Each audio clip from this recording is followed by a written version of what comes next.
What? And I'm going to give you one opportunity because we're friends. Winner! Yeah, F him. They went from loving this guy, best move ever, to hating him. There's nowhere for him to go. I think there's one place. You can't do that in the national team. Do you even know what you're talking about? Successful and sexy? No. It wasn't aggravating at times? Yes. Sorry, That's not very fair. It's not about being fair. Welcome to the greatest soccer show ever. All Man United fans live in the past. Welcome, ladies and gentlemen, boys and girls, to We Are Soccer. This is the weekly recap extravaganza from We Are Soccer. All right, yeah, long show name, I know. All right, it is not Sunday, it is Monday, 9 o'clock. We pushed back a day because there was a club friendly here in Detroit, Crystal Palace versus Sevilla, that some of us attended, so we couldn't do the show. So here we are on a Monday. Lots to talk to. Mbappe saga drags on. Kane saga drags on. New bids from Bayern Munich for him. We'll see. Juventus are banned from the Europa Conference League and fined. Naughty, naughty Juventus. Chloe Ricketts makes history by becoming the youngest player to score in NWSL. Liverpool have a new club captain. Man United bought a player. We'll talk. Was it a good buy? Did they pay too much? Too little? Lots of potential. We'll talk. We got some divided views, we'll say, on that. Paul Mullin is injured for Wrexham. Yeah, that's not going to be good because they kick off their season here in a couple of days. Matt Turner may be on his way out of Arsenal. We'll give you the updates there. All right, it is not just me here in the studio. I am joined by the one, the only Nate, and I don't know, maybe his new sidekick over there, Brooks. Sorry, Danny, not Brooks. Wow. Wait, that's not Brooks? I was going to say Danny, but not Brooks. That's Brooks. Not Brooks over there? Brooks is not here. What am I supposed to do with this intro I wrote up? Just do the same intro, but put Danny instead of Brooks. Yeah? No? No, that's not going to work. Can't do that. That's not going to do that. No, come on. No. All right, my boys. God, his stunning good looks have enchanted me. I don't even know what to do. You mean the improv doesn't work? I can't think right now because you stared at me and I got lost in your eyes. Have you ever stared into Danny's eyes? I try not to. Yeah, you get lost in a sea of attractiveness. Hours and days disappear when you do that. Oh my God. Don't do that. Are you big in India like Brooks, though? No. Brooks is huge in India. No. We have a huge Indian audience. Huge, like 6 phone scammers. They love him. Hey. Ask for Brooks by name. They love him. That's probably why Lisa contacted both you and I. All right, boys. Well, how was the weekend? Obviously, lots of soccer on TV. Maybe even you attended some games. Nate, how was the weekend, buddy? I was in Cincinnati. Ooh, what were you doing in Cincinnati? Actually, I played an indoor pickup game in Kentucky. Hold on, wait. You traveled all the way to Cincinnati and then Kentucky to play an indoor pickup game. Well, I mean, going to Kentucky is just like going across the street when you're in Cincinnati. When you're in Cincinnati, but we are in Detroit, so that was a good we are? drive. Holy crap. Good Hold on, let long me write drive this down. We are, what part of Detroit? Metro Detroit. Metro Detroit. Okay, got it. So vacation there for you? Got a little lost there. Yeah, I had a vacation, then ended up going to see an FC Cincinnati game in the League's Cup, which have some thoughts on that. But yeah, that was actually a really good game. Vasquez was legit that night. Lucio Costa was even better that night. Then spent the rest of the time going down water slides. Great little Lodge. Wee. Woo wee. And he came back. And I came back alive. Actually, I have the innate ability to. I'm a pro, man. Like I do this vacation stuff right. Before we left at 8:00. We were at a water park the whole time. So this guy's in chlorine pool, and going down that stuff just taxes you, right? Then we ate at a buffet. Who drove back? You and Michelle? I did. Oh, I really? did. This guy, by myself, nonstop, everyone's sleeping. This guy does it. That's impressive. Yeah, I got the innate ability and coffee to power through anything. I love the words. He has the innate ability. Innate. He was writing that down when he came in, Yeah, he was that putting was spell checker on it as well. He was to make sure he got it right. on it. Ha! If you ever see me right, you know I'd never do spell check. Yeah. That's for losers. Well, it sounds like you had a very good weekend, Nate. Danny, how about you, buddy? What was on your plate this weekend? There's a lot of relaxation time, actually. No driving? No drive. Well, a little bit. Did you do a buffet? No, I didn't. loser. Definitely not a buffet. No, it was more like your meals of chicken and rice. Mine was. No, it was a good weekend. It was a good weekend. We had a little bit of golf with the kids. Ooh, that sounds good. Went up to Lion Oaks, did a little bit of the driving range, which was fun and incredibly frustrating at the same time. That's why I don't golf. Well, you're an old man. That's why. That hurts. That hurts a lot. And then last night, Nate came and joined me on my couch. We watched a little Man United in Dortmund. Yeah. This is a family You know, show. yeah. we had a little bit of a bromance last night. Did, Looked deep did. into my eyes. Yeah. It was a fantastic night. It was. I While got watching a specific show, or what were we watching? We were Friends. We're friends. Friends. It was, which episode was it? It was that episode. That one. It was the couch. We were trying to move the The couch. couch. Pivot. Pivot. Have you ever seen Brokeback Mountain? It's a good flick with, I got cowboy hats. My brother lives in Austin, Texas. All right. Well, I know you Off guys the were rails. watching the Man United game there. There was a Man United game? I think so, right? Oh, okay. It was There was. unfortunate. Let's not talk about it. Let's move on. Well, Hey, we'll get to it. Dortmund looked good. It's a club friendly. It doesn't really matter. It's a club friendly, right? All right, lots of club friendlies happening now. We'll get to those in a little bit. We've seen a lot of teams win club friendlies, look great going into the season, and then boom, they suck. And we've seen the opposite. We'll get to some of the club friendlies. All right, so a lot of sagas right now. We're in the middle of the summer. It's a transfer window. We know this. The Mbappe saga drags on. The Harry Kane saga drags on. Boys, where should we start? Harry Kane, Mbappe, where do we feel like going? I know Danny was complaining that he is sick and tired of hearing about the Harry Kane saga, so maybe we start there. I was going to go Mbappe so that Harry Kane can, brew inside him and just stew? fester and stew. Yeah, and- you want to do that? Yeah. All right, let's go with that. All right, Mbappe. So I think a lot highly of that guy right now. So obviously, the rumors have come out that the news has come out that PSG is very upset because he's refused to sign a new one-year contract, a new contract essentially, and they said we'll put you up for sale. They know that Real Madrid and Mbappe have been in touch, and next summer, everybody in the world knows this is the worst kept secret. Mbappe is heading to Real Madrid next summer. We still have 11 months before that happens. So what happens now? PSG, they've said, we're going to let you sit on the bench or we're going to put you on sale if we get a good offer. Saudi Arabia comes in with a good offer. Saudi Arabia said, we'll pay $300 million and then pay him $700 million. And Mbappe, I think everybody, including myself, expected him to say, yeah, let's do this. It's a year. I'll play some soccer over in Saudi Arabia. I'll earn 700 million euros tax-free, live like a rock star, and then go to Real Madrid. And he said no. Surprisingly enough, he said no. But we still have the issue of where is he going to go? One name, the club name that popped up this week that just blew me away. I had to look it up and make sure this was real. It is a legit option. I don't think it happens, but we need to discuss it. Liverpool,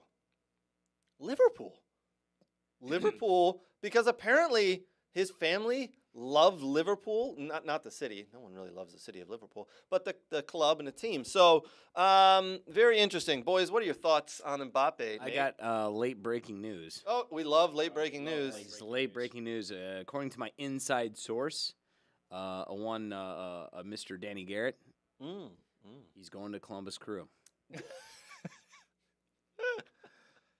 Danny, what you been drinking, mate? And apparently I'm going to put it in a book. It's a book it. Okay. All right. Well, Interesting. All right. honestly, I mean, the fact that he's turning down, I don't even know if it's life-changing money at this point. It's it's generational life. I don't know what you call that because that's an insane amount of money he's honestly walking away from because, and I think I read a quote, and I hope it's true. I can't really verify it, but he basically said that it's not a competitive league and, I'm not retired and I don't want to go play there. So hats off and he hasn't accepted it when PSG said, yeah, we'll accept the money laundering scheme of, basically the equivalent of me giving my wife money that goes to the same bank account to take a player and move it over there is kind of what's going on. Oh, wait, we're supposed to pretend that that's not happening. Okay.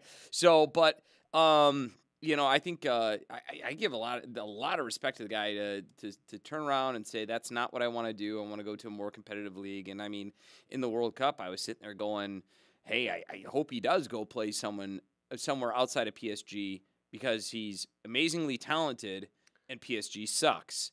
So in a league that's awful. Here's the thing for me, right? Is we all know he's going to Real Madrid, whether it's now or whether he's going next summer. Yep. We all know he's going. And to Real Madrid have been very quiet as of now. They're just waiting and biding their time at the moment to see where this whole kinda thing goes. this whole thing came about. So tomorrow at midnight, right, he gets half of a loyalty bonus, right? It's an 80 million euro loyalty bonus. So he gets half of it at midnight tomorrow night if he hasn't signed a new contract or he hasn't left. So he's going to pick up 40 million euros tomorrow night, right?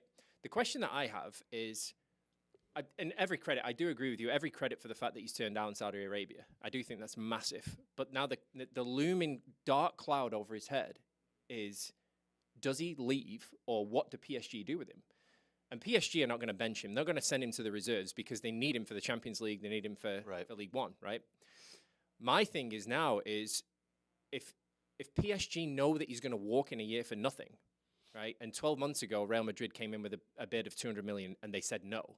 Why wouldn't PSG go back to Real Madrid right now and go, you know what? We thought about it. We don't want to let him go on a free, but we'll let him go now if you're willing to cough up 125 million euros. That seems to be the the trials and tribulation of owners these days of not selling their player, in the last year. It's stupid. It's absolutely stupid to let a player like that go for nothing.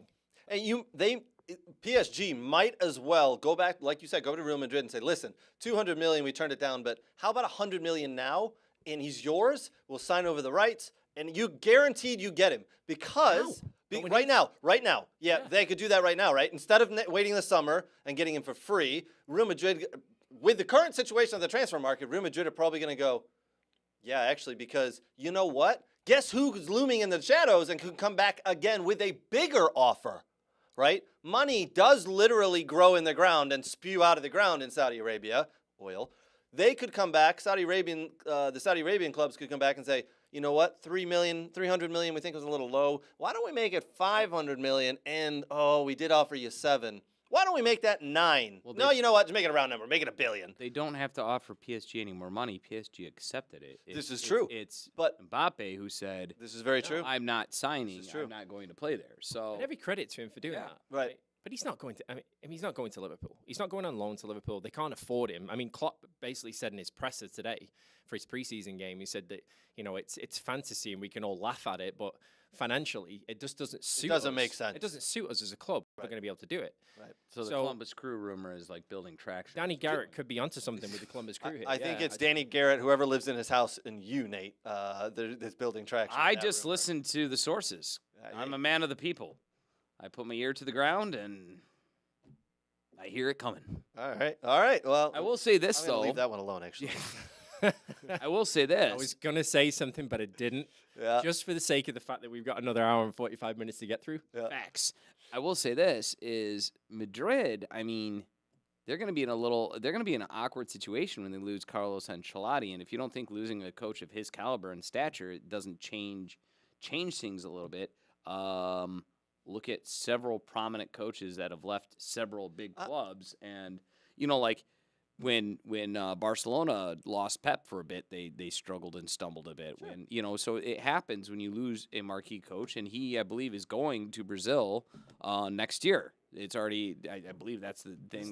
There's not a manager in world football that wouldn't say yes to Kylian Mbappe. No, but what I'm saying is I think Madrid might stumble a little bit looking for that new manager to come in to do as good as a job as he is. I think that honestly, to be honest with you, not to get off topic, but I think Madrid are better placed next season. Yep. Even without Mbappe, to do something in the Champions League.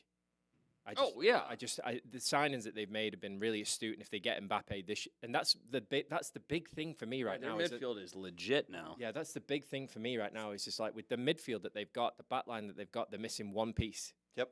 It's that center forward, and if you just go, is it really worth? Because Madrid are gonna make that and let's say it's 125 million to PSG. Shirt sales. They're going to get it in shirt sales and ticket sales almost immediately. So it's, hey, I'd go back and go, you know what? We won't let the contract run down. We'll give you money for it. How much do you want? Right. They would be very smart to do that. I have no 100%. doubt. And everybody knows they're just waiting. Like, but why have they been so quiet? Maybe they've already had that conversation with him, with Mbappe, and he said, "Yeah, just wait till after August 2nd. Just wait. Wait till after August 2nd." And that could be the. And I'm gonna take PSG for everything because that was part of the contract I signed with them, and they convinced me to stay. I'm gonna get this loyalty bonus. And then I'm not going to say I want to leave. You're going to come in with an offer. So if you come in with, I think there's behind the scenes, right? Yep. There's all this behind the scenes. I believe it. 100%. And there is something to that. I think with the loyalty bonus, this was like the Frankie de Jong thing where you can't come out and say you want to leave, right? Because then that breaks your loyalty bonus depending on what's written in there. So he could be waiting till after he gets paid.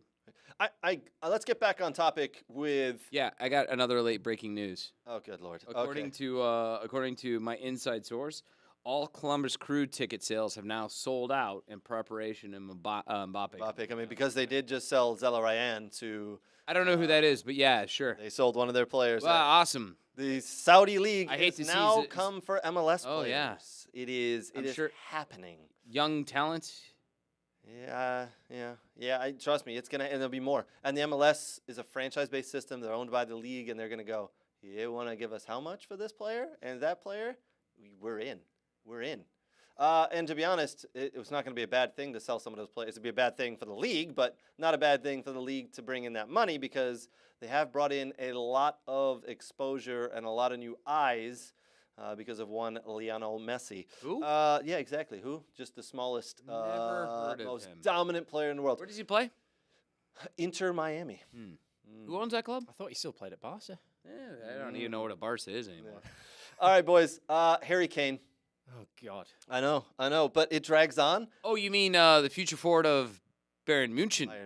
He's not going to Bayern Munich. Now, I'm just going to ignore the guy to the left of me. I know there's just this affluent reason for you to bring out Munich because, you lived in Germany and all that sort of stuff. And where he's going. He's not going to Germany. Have you been to Germany? I have. It's nice. It's a great place. Exactly. But not for a Premier League goal scorer that's 42 goals off breaking the entire record. Have you had the pretzels in that area? In that area. All right, boys, hold on. They're delicious. Let me set this up. Vacation in Austria. Who wants a vacation in Wales, Danny? Oh, good Lord. All right, so, yes, the Harry Kane saga drags on. Just for everybody who may be new to the show in the world of soccer, I guess. Who's this Harry Kane you speak? Harry Kane is, 48 goals away from setting the all-time Premier League goal-scoring record. Has not won a trophy, minus a preseason friendly trophy that they just. It's a good won. one. It's a good one. Yeah, put one. that in the trophy cabinet, Harry. Yeah. Hasn't won a major trophy at Tottenham, but he is one of the most dominant center forwards in the world of soccer. Yes, he has 1 year left on his contract. So Bayern Munich have had 2 bids, I believe, rebuffed by Daniel Levy, the chairman of Tottenham. No, I called this 6 months ago. He's going to Bayern Munich. Everybody laughed at me, and now it's all of a sudden it's happening. I'm actually going. I don't think it's going to happen. I don't know. I'm on the fence. I really don't know. I really am on the fence. Is he going to go to Bayern Munich because he is 48 goals away from breaking the all-time Premier League goal-scoring record? Who holds it right now? Alan Shearer. That is a huge, huge mark to have. A huge. Notch to say you are the all-time leading goal scorer in the Premier League. Now, Daniel Levy is a bastard to negotiate with. He gets his way. He negotiates very, very well. He has sold players for 3 times their worth, in my opinion. But he's also made some stupid moves, Jack Grealish being one of them. Missed out on Grealish because of a couple of £1 million. Silly him. Anyway, back to Harry Kane. Harry Kane, there's a new bid that's just come in the last 24 hours from Bayern Munich. It's close. They said it's about 80 million.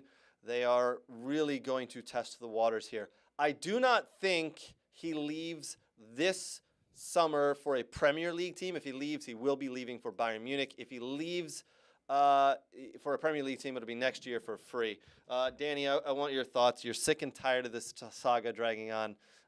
Thoughts just for a little bit there. It was, yeah. I mean, I will give a little bit of credit to what he's saying right there, right? Because Darmasheth from Sky Sports News, world-renowned, him and Kaveh Savakor, they've been talking about it today. So there was a meeting in London today between Bayern Munich and Tottenham, right, where they discussed the the move. Mm-hmm. They discussed the bid, right? And there's a gap in valuation right now of about 25 million euros. It's a big, Right. it's a big gap. It's a big right? gap, right? It's a big gap, and PSG are also in the mix for him. So we're learning today, but I don't see him leaving. I just don't. I think he's a very proud Englishman. He's obviously broken the record for the English national team. I don't see him leaving to Bayern Munich when he's that close, because don't forget, he just turned 30 years old. Mm-hmm. If he goes to Munich, he's going there on a 3, 4, 5-year deal. Or 2. He's not going to go to Bayern Munich on a 2-year deal. Why wouldn't he go to Bayern Munich on a 2-year deal? Why would he? Why would you sign anywhere for a 2-year deal if you're going to sign me and take me out of the? Because it's money. You go to a league that is not as aggressive. Spurs are offering him 500 grand a week. How much more money do you can get? Hold on, it's not about money. You win a few trophies. You just said it was about money. Wait, hold on. Well, I didn't mean all about money, but first you get sold for 2 years. Tottenham get the money, as I meant. It's not for Kane.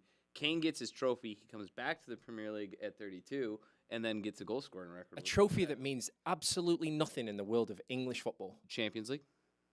Munich are nowhere near the Champions League. Are you? Especially not with Mbappe going to Real Madrid. Are you joking? They have probably one of the best center back 3 group, because McKenna is not leaving. You got your world-class goalkeeper back. You got wingers that are on fire.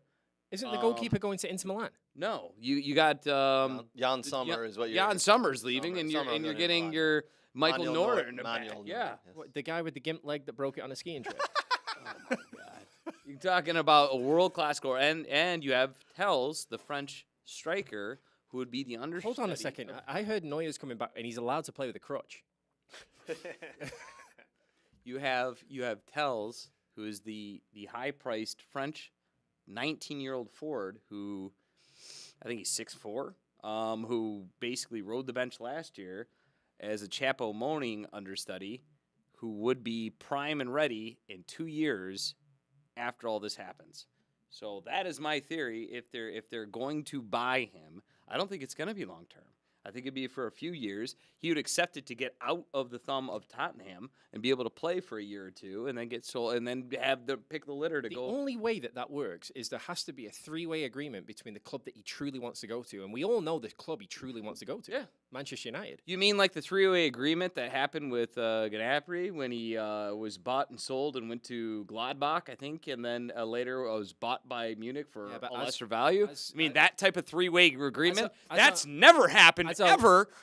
As our wonderful host always says about Daniel Levy, he's a bastard to deal with. There's no way. He's going to see through that like a mile. He is not going to even come close. Levy has no to letting choice. him go to Man United in any way Levy whatsoever. has- Other than next year. I think he'll do anything he can to offer him to not go there, if that makes sense. He's still got a stick up his ass from Dimitar Berbatov. Oh, yeah. Really. So Levy has. Levy was told to sort this shit out, and he has been unable to. Was he not? Your owner is Well, what? he's been able to because his owner's in handcuffs. Well, his I was gonna owner's say in the handcuffs. owner currently is in. Isn't he like the owner 84 years old and he's on now indictment right under- now with the New York Stock Exchange for insider trading. Insider trading has put him in jail. And the rumor is that Jay-Z wants to buy Tottenham. Jay-Z doesn't have enough money to buy Tottenham. He has to form a partnership or Stadium's $1 billion alone. The stadium's $1 billion. They've done that That's before. probably going to be $2 billion plus for that squad, right? Yeah. I mean, no, it's in my opinion, it's probably going to be $3+ billion. Probably. You've got a team in London, a decent team. You've got a stadium that can rent out to the NFL, and there's They've agreement got franchise fees with the NFL and concerts. So that it's you're worth a hell of a lot more $3+ money. billion. So nobody cares about this shit. Let's lay the cards on the table. PSG, no one in the right mind would go there because it's stupid. Yeah, you ain't going there. Yeah. No, I agree with you there. It's clear Madrid have something worked out with Mbappe, right? Right. It's whether it happens for free or money. He won't be sold to a Premier League club, pretty sure, correct? You're also you're forgetting about Kane is going to be sold to a Premier League club. Not right now. No. No, so You're forgetting about the player. The player also has a say in this. the player who apparently agreed, according to all the execs at Bayern Munich, to go to Bayern Munich. You think that's a lie? Has Harry Kane actually come out and said, I want to go to Bayern Munich? I don't think he can. Can he? Why not? I mean, no, but the Germans did. Do you think Germans? Technically, he can say that, but he has not. He has not. Are Germans? No, I believe it. I are believe he has Germans signed known for bullshitting? Germans do not have a sense of humor at No. all. So when- in I don't think you any want me to way answer that, at mate. all. So when the runners of Munich come out and say we have agreed to a contract with him, and if he's true to his word, he'll be a player of ours. They just need to let it go and accept that we're coming in with more offers and sign off. I don't trust Ulz Unis and Sally Hamidvich that sacked the manager when their team was top of the You league in the think- Champions League quarterfinal. Hold on, Danny. You think these guys would come out and publicly say that if it was all bullshit and on. look even dumber? Hold on. Just take one step back. Both those guys were fired. It's the old guy, Ulz now, but Salihamidzic is gone. Yeah, He's out. those guys are Oh, fired. Salihamidzic is Yeah, gone. those guys him are and- cleared him and out. Khan were let go about a month ago. They were So- cleared out. But I will say that Nate is 100% correct. The Germans do not have a sense of humor. When they come Wait, out, hold on. My microphone was, their headset was, go ahead, Craig. What was that again? you said something that was. Hold on, static there. I said, what? Yeah, you I know was what? 100% what? So look, the Germans. I think if Bayern Munich did come out and say that he has agreed to be a player, we just got to negotiate the fee. I believe they're right. I believe he has actually signed something. Now I don't get it though, because I 100%, Danny, I'm with you. I don't get why he would want to go to the Bundesliga for 2 years, 3 years. It makes no sense to me because he is a very devout EPL player. He is a legend, to be honest, within the league, and he's so close to notching that record. I just think maybe he knows he's not going anywhere in the Premiership while under Daniel Levy, and Daniel Levy said, "You either sign something or leave," and he's not going to sign something. Can we just bring light to this for a second? I just want to read somebody that posted some of the chat, and it's none other than our Brooks Lambia Jr. Please be the same one I'm reading right now that I wanted to read. Jay-Z got Yes. 99 problems, but Bayern Tottenham ain't one. Hoover! Brooks with the Yeah, classy. That's classy. Class, Elliot Brooks. Brooks. Where was this Class whip Brooks. when he's live? Yeah, I know. Exactly. Why didn't you come up with these things in your life? I also see Victor chiming in on the chat. Victor, go back to your Hawaiian vacation, you bastard. He's not on vacation. He's doing research and studying the Hawaiian youth program down there. We're exchanging notes. Been exchanging a lot of notes, him and I. He's up in sand soccer and taking notes and writing all sorts of I stuff. saw him taking Yeah. pictures on the beach of sand soccer without any soccer balls as well. I don't know what you're talking about. Yep, You're yep. meaning something that is. I have no. Danny, There was do you speak villain? there was 'Cause I don't. something in there. There was no soccer ball. He's looking. we though. just went back and forth over the Harry Kane stuff. I speak villain. You know what? we're gonna have. Hey, a little- I'm for. So what do you? He thinks he's going to stay at Tottenham, and I'm thinking that's the dumbest move ever. Why? Not for him. It's the dumbest move ever for a club to just go, I am going to sit on my morals, and I'm not selling anyone, and you're just going to. But it also gives them 12 nuns to negotiate with him to try and stay longer. Okay, I'm just gonna You point. think he's going to stay longer? We all thought he's gonna this stay longer. this happened 2 years ago, and he just stayed gonna- again. I'm just gonna point out, right? Tomorrow morning is August 1. The Wait, season- hold on. Let me write this down. The season is The season 10 days. starts in 13 days, and the transfer window's only open for another month. Where are Tottenham going to get a replacement striker from if they sell Your him now? season starts. Germany's season starts, I think, a little bit later. But where are Tottenham going to get a replacement from now? Osimhen. They They are not can't- signing. they- And Osimhen doesn't want to go to Tottenham. Yeah, it's true. and he's not, United they're not going to pay 170 million for him, by the way. And United bought probably the most promising youth striker and cheapest one that was available on the market. If Spurs we'll get to if that. Spurs allow Munich, if Spurs allow Harry Kane to go to Munich for 100 million euros, 120 million euros, and they need a striker, there's nobody available except Osimhen. And you know what Napoli's going to do? We want 200 million, thank you. They've already turned down a bid from Saudi Arabia. Right. So how much do you think that was for him? Probably And 200 or 300. Osimhen It's not extended like- his contract. It's not there, like so. it's not like Spurs have got anybody waiting in the wings on the bench like Munich did. there's Like, Wait, someone can't they could get. Richarlison get the job done? There's something they could get. who? It's a stopgap. Who? Furyk. Oh, I thought you were going to say Weghorst then. Oh, Waggers? No, I mean the German international striker Furyk, who's playing. Who is it for Gluten Modbach? No, one of the that's- German. And anyways, it's club escaped me, but he was the leading goal scorer last year, and he's a You're gonna replace Harry Kane at Tottenham with a second-rate German forward. He scored the league high in goals last year. I'm gonna vote with Danny on that one. A second-rate German forward that Coming to the EPL. Hold on. in a poor league without Munich didn't have a striker last It's season. the third best league in Europe. Thank you very much. You know what the second best league in Europe is, according to UEFA? According to Brooks, it's MLS. It's Serie A. Where someone that's Get out of here. That's what Get outta UEFA here. said. That's what UEFA said. That's last year. EPL, Serie A, Bundesliga. Look it up. Not me. Don't yell at me. I have nothing to do with this. I'm baffled. Where's La Liga? Where's the La Liga? Fourth, fifth? Where does that finish? All their La Liga teams last year did very well. Yeah. What do you mean? So last year they UEFA rated Serie A the second best league in all of Europe. And Bundesliga 3. In Bundesliga 3. And La Liga 4. Fourth. Yes. I call bullshit on that. I read it myself. I thought it was very surprising. I believe I even posted it in the chat. You actually might be right. Thank you very much. I think I everybody might went, be what now? I might be what now? You can yell at me all you want. I didn't do shit. I'm sitting here minding my business. It comes up on my feed. I just relay the information. Wait. Late breaking news. Apparently Columbus Crew is sold out of tickets. Yeah. Hold on. Stat boy. Oh, shit. He's not here today. Step boy! Brooks, look this up. Last year's UEFA rankings of leagues, please. Oh, I posted it on the chat. I think you actually might be right there. Thank you. Baffled everybody. Don't yell at me because I spit out facts. The Sagas rage on. It is, as Danny said, tomorrow is August 1st. We are. I thought it was the 11th. The league that kicks off. I know it's the 6th. Yeah, it is the 11th Friday. You missed Friday my the 11th, point yeah. there because I can get a fuel rig for $20 million, take that extra money, stockpile it, then use that money to buy better players in the offseason next year instead of losing a guy for free. And Tell what me happens that's if not you don't make the Champions League next year? They're in the Champions League right now, right? Tottenham? I'm sorry, they're in the Europa League. Sorry, Europa League. Yeah. So Europa what if I finish You're the not- same spot that I did last year? Do you think they're going to finish 5th without Harry Kane? Do you think they're going to finish 5th with Harry Kane? Because I do. Yes. No. I do. I don't think think they they're could going to be finish- top 4 this year. With the signings that Villa made? Tottenham is going to be top 4. The signings that Villa made. Villa. Who are you going to take lower? They're going to be lower? No. Tottenham is going to be higher? Villa's going to be higher than Tottenham. I don't know. Oh, yeah, I agree with that. I want your optimism.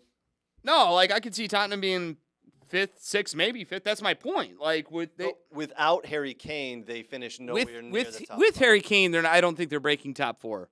I think they'll find a way to finish 5th or 6th. They always do. It's just Tottenham find a way.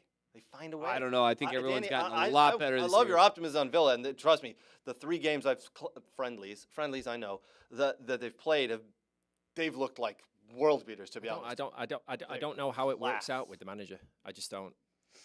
And Postecoglou for I don't know how that works out. It didn't work out very well for Brendan Rodgers leaving Celtic and going to Leicester, did it? You know, it wasn't a complete disaster. He was there for 3 it years. didn't work out for Steven Gerrard leaving Rangers and going to Aston Villa, did it? You're 100% right there. So Who just took a new job in Saudi Arabia for Right. a lot of money and brought over Jordan Henderson. All right, so I think by the time we get back together next week, this time we'll have a little bit more, hopefully, a little bit more clarity, because as we said, tomorrow's August 1st. Mbappe will have a loyalty, bonus that he's awarded, and who knows what he comes out with at that point. Tottenham will be a week closer to starting the season, and we'll see what happens with Harry Kane there. All right, boys, I do want to jump in. Before we get to the next topic, it's gonna get a little lively here. So I do want to quickly say a big thank you to our partners, Soccer World. Visit them at soccerworld.net. That is their website, and you can visit them for all of your soccer gear needs. Thank you to Next Level Training, the best training in the country. They have some of the top trainers around. Trust me, good dudes, great trainers. Thank you to Dog and Pony Show Brewing. Absolutely phenomenal beers. They're located in Oak Park. Visit them. They've got growlers. They've got cans to go. One of my favorite breweries. Thank you to the Michigan Jags. Great club. The season starts up next week, by the way. Kids are back in training, and they are excited. It's going to be a great year for the Jags. All right, boys. Here we go. This is what we've all been waiting for. Danny wore his special shirt for this segment. We're talking Man United. they've signed officially, they've signed You put that on. 3 players. You put it on right now. There we go. Oh, by the way, I might. Thank you. I might have to redact something Uh-oh. because I did look it up. I don't know. Maybe the dog and pony brews are a little bit heavy. Uh-huh. It teeters between third, but it does go to England, Spain, and then All right. So Brooks. I'm never going to believe anything you say again. All right. I so swear to God, I found something. I don't know what the hell it was then, and I swear to God, I posted it and said Spain. And This I think is it's- why we need Brooks on a phone in. Brooks, Brooks. phone in, buddy. What are you doing, man? what did Nate post long ago that said Italy was number 2? Yeah, we're never going to be able to find that again. It's a million posts lower. Good All God. right, so let's get to Man United. They've made 3 big signings this summer. Big signings. Mason Mount was in the door for officially 55 million, I want to say, right? Or around there. 50 with 50 maybe in an add-ons. Then Onana comes in at 50 plus add-ons as well. And now Rasmus Hojlund. How do you pronounce his name? Hojlund? Hojlund. Rasmus Hojlund. Hojlund. He is in the door for, is it 70 plus? I've seen 2 things, 70 plus add-ons or is it 60 plus add-ons? So it's from what I heard. Of course, I was just wrong. So credibility is. Yep, Yeah. the little But crucial. from what right I there. listened to, it's 70 guaranteed. 5 million is a chip shot add-on, where it's just like, hey, he ties his shoes or something. And this is according to Fabrizio Romano. And then there is other long-reaching add-ons of 10 million. Okay. Which So in those usually those means- long, it's like top goal scorer in the league, Ballon d'Or candidate, like Mason Mount had like a 5. At that point, you don't care. I think the total package is probably around 85 million It's euros. 85 total. 10 is 10. 10 are is very something- hard to get add-ons. 5 is a chip shot add-on, and 70. So yeah. officially we can say if the long-term add-ons don't happen, he's not a. 75. It's 75. It's 75. 75. So Yep. let's just, for argument's sake, right now say 75 You can. million It's not even an euros. argument. It's 75. According to Fabrizio Romano, it's 75. Which on the surface, it looks a lot. It's less than 130 looks a lot. for It is a Osimhen. lot. When you convert it to pounds, it's probably about 53, 54 million pounds. Rising to about 63, 64 with add-ons. Sure. But if we take the add-ons out, we're about 53, 54 million pounds. Now, hold on. Let's compare the Onana. Was that pounds or was that Oh, euros? Nana. What's my name? Oh, Nana. What's my name? Your name is Danny. All right. So the Craig, why doesn't he know his yeah, name? I know. The Onana. Are we Love that saying? song. Let's just go with pounds for the sake of the discussion here. What was the Onana fee at? The Onana fee was similar to Mason Mount. I think it was 45.50, I believe. 45, 50 million pounds, 5 million add-ons. So essentially 3 players in the door for about 150, 160 million pounds. which is what they said the budget was back in March, April. Okay, so If you there's sell no more in the door if you don't sell anybody. No, but I mean you've got Fred out the door, you've got McTominay potentially out the door, Maguire we'll get to later on. Yep. You've already had some people go out the door. Okay. They're already. saying basically 3 Alanga's people are gone. going to be sold, and then you're going to get a Aerobat. All right. Aerobat? Yeah, I've seen Aerobat, that one. yeah. Aerobat, yeah. Sofren, But there's Sofren. no. So those are the big summer signings right there. Mhm. Done and dusted. Anybody else Right. coming in is probably not stopgap, but good enough and to fill the holes and fill the backup roles is what we've got. But these are the 3 end that we need. I think I think when you look at the 3 signings, right, you look at the goalkeeper, which was a glaring one. It needed to happen with the style of play. I mean, so many people said, you're letting a world-class keeper go and all that sort of thing. But, we talked about this a couple of weeks ago. Stylistically, Where did De Gea sign for? Hasn't Nobody yet. Hasn't Oh, yet. nobody. Okay. I mean, stylistically, But where's he signed? Tottenham took him because they needed, right? You don't want to go to No. Tottenham. Oh, okay. so So no, stylistic. no big No, clubs. took him. Tottenham already had a keeper in the doors, by He's the way. pissing me, Yeah. trying to piss me off right now. Tottenham I'm just already had a saying. keeper, by the way. Well, yeah, but they signed someone when he Before was the- about to be there for free. Before I know, I think it was Because the contract was before running all out, so they the- could have just waited and picked up that world-class. Wait, are you arguing that he's not a world class goalkeeper? Just saying it's kind of odd that is not a world class goalkeeper. I'm not saying it. I think your market is saying it. It's kind of like me saying this pen's worth $100 and nobody wants to buy it for $100. Interesting. I think there's a goalkeeper. We'll get to the Gea, but there's a goalkeeper merry-go-round going on at the minute. Absolutely. And it hasn't finished yet. The dominoes haven't fallen because, as we said earlier, Jan Sommer could be on his way to Inter Milan, but that hasn't happened yet either. Gea's going to Inter Milan? I mean, that's probably they've probably looked at it.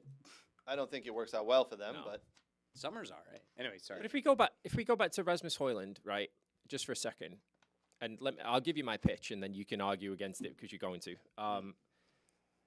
He's 19 years old. And when I watch him play, right, he's got lightning fast pace, great physical physique and hold-up play, and he can take a player on, right, which is what we need, and he can score goals. Now, I don't look at the statistics of 9 goals in 30-odd games for Serie A because him and I were talking about this last night, and I will argue that fact. He didn't start most of those games. He came off the bench on a lot of them. Right. So he's a young lad. He's 19 years old. The thing for me is that Ten Hag must see something in him to pay that. Not just Ten Hag. Well, PSG, PSG. Not just PSG. Enlighten me. Oh, he was on Madrid's radar back in March. He was on Arsenal's radar back in March. He was on Chelsea's radar back in March. And he was on Newcastle's radar did he fall in April. off the radar?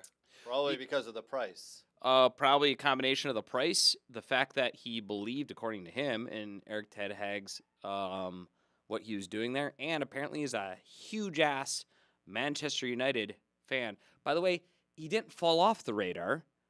The reason why they, according to Fabrizio Romano, went all in with such a high offer so quick was because PSG was absolutely reddering, by the way, a 4th bid apparently, because they already did 3. And there was a heavy rumor, that a Premier League team was looking to try to snag him up. Chelsea. So there was. I don't buy Chelsea. I don't buy that either. And I don't buy into all that. That was Fabrizio Romano. Don't shoot the messenger. No, I'm not shooting the messenger. I'm saying I don't buy into that because clubs release shit all the time to drive up interest or to, Aston Villa selling a player to Man United. I'll give you an example. Someone released the information last year that Manchester City was interested in Ronaldo. Yeah. And then forced Man United to swoop in. It's not going to happen. He's coming here. Right. So yeah, it happens all the time. I agree. I think that information was probably working in the background, and that's probably why he went for what he went for.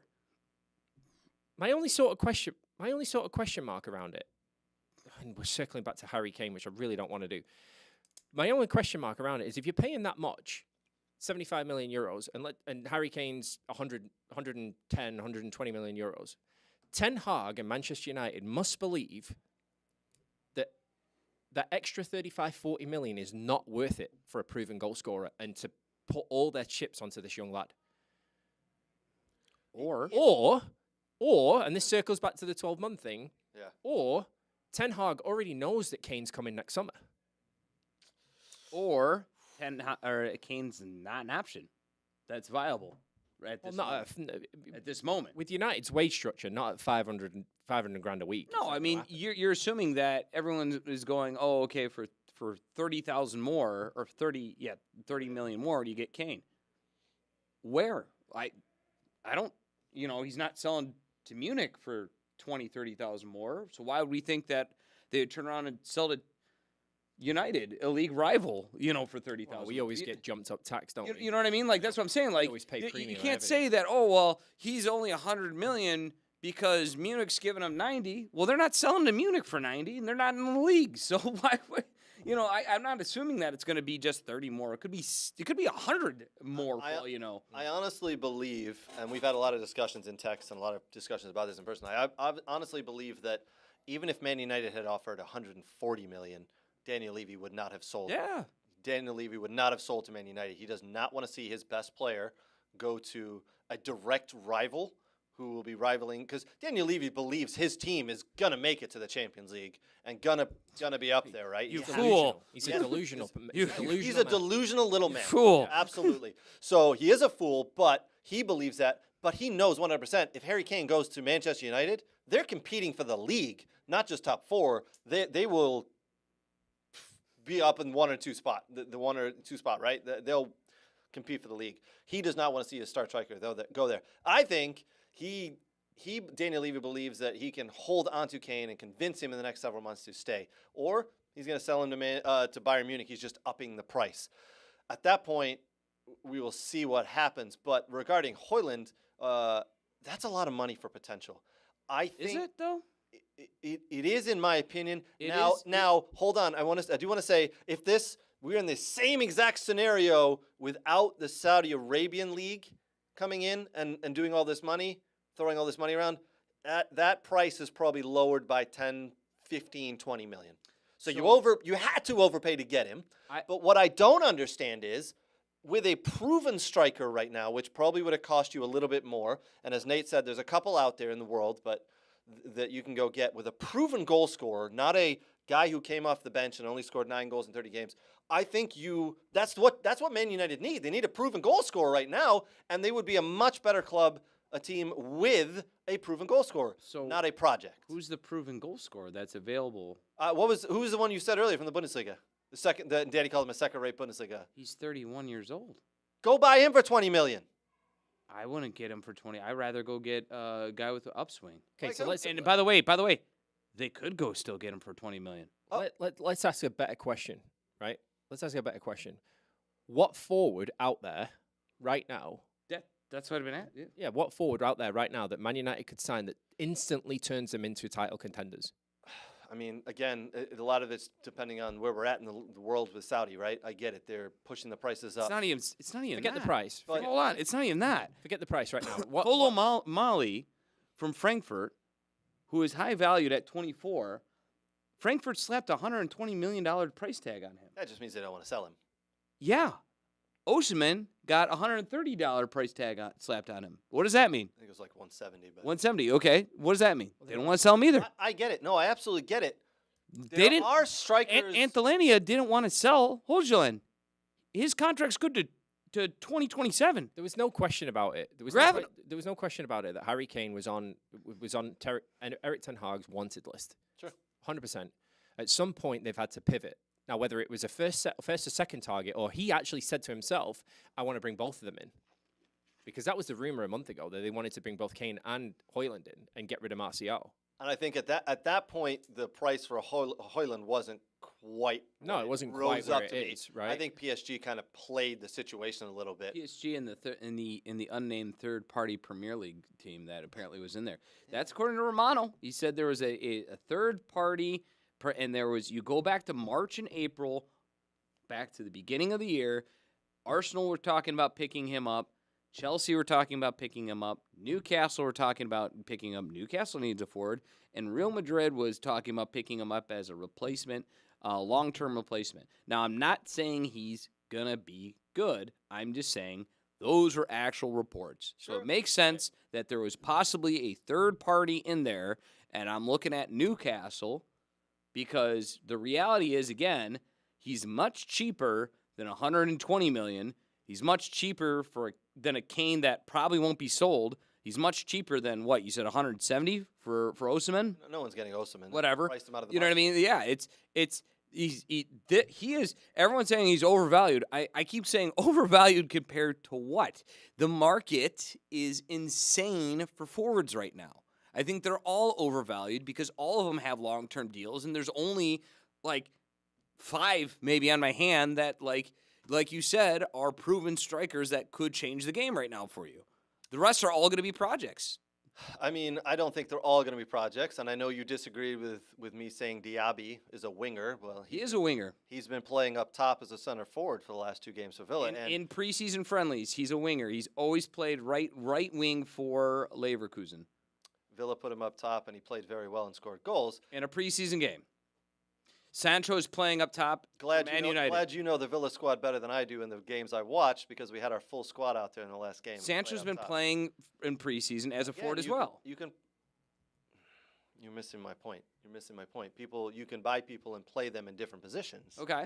I think the price that Villa got Diaby for was about $10 million more than what he was worth. Absolutely. They had to do that because Saudi Arabia was sniffing around again. And Leverkusen was not motivated to actually sell for another 2 more years as well. Right, absolutely. Hojlund, I think, I used the word you got fleeced. I don't know if I want to walk that back, So but hold you on. overpaid. Hold on. No. Okay, you know what? You got an absolute great deal. Next topic. How can I? You paid too much. But that's okay because you know what? In 3 years from now, we'll figure out, all right, that was a good deal. Or, holy crap, this guy is another Wout Weghorst, by the way. Before I say another word, let me ask you a question.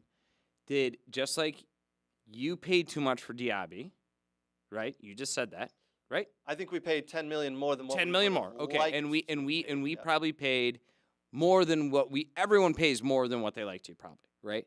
Are you saying that we overpaid because United are just dumb, don't know how to do business? Or are you saying they overpaid because the market and other players and all strikers are probably overpriced right now? Because Osimhen, in my opinion, $140 million is insane for a Serie A striker, which isn't the second best league in Europe, according to me. Right.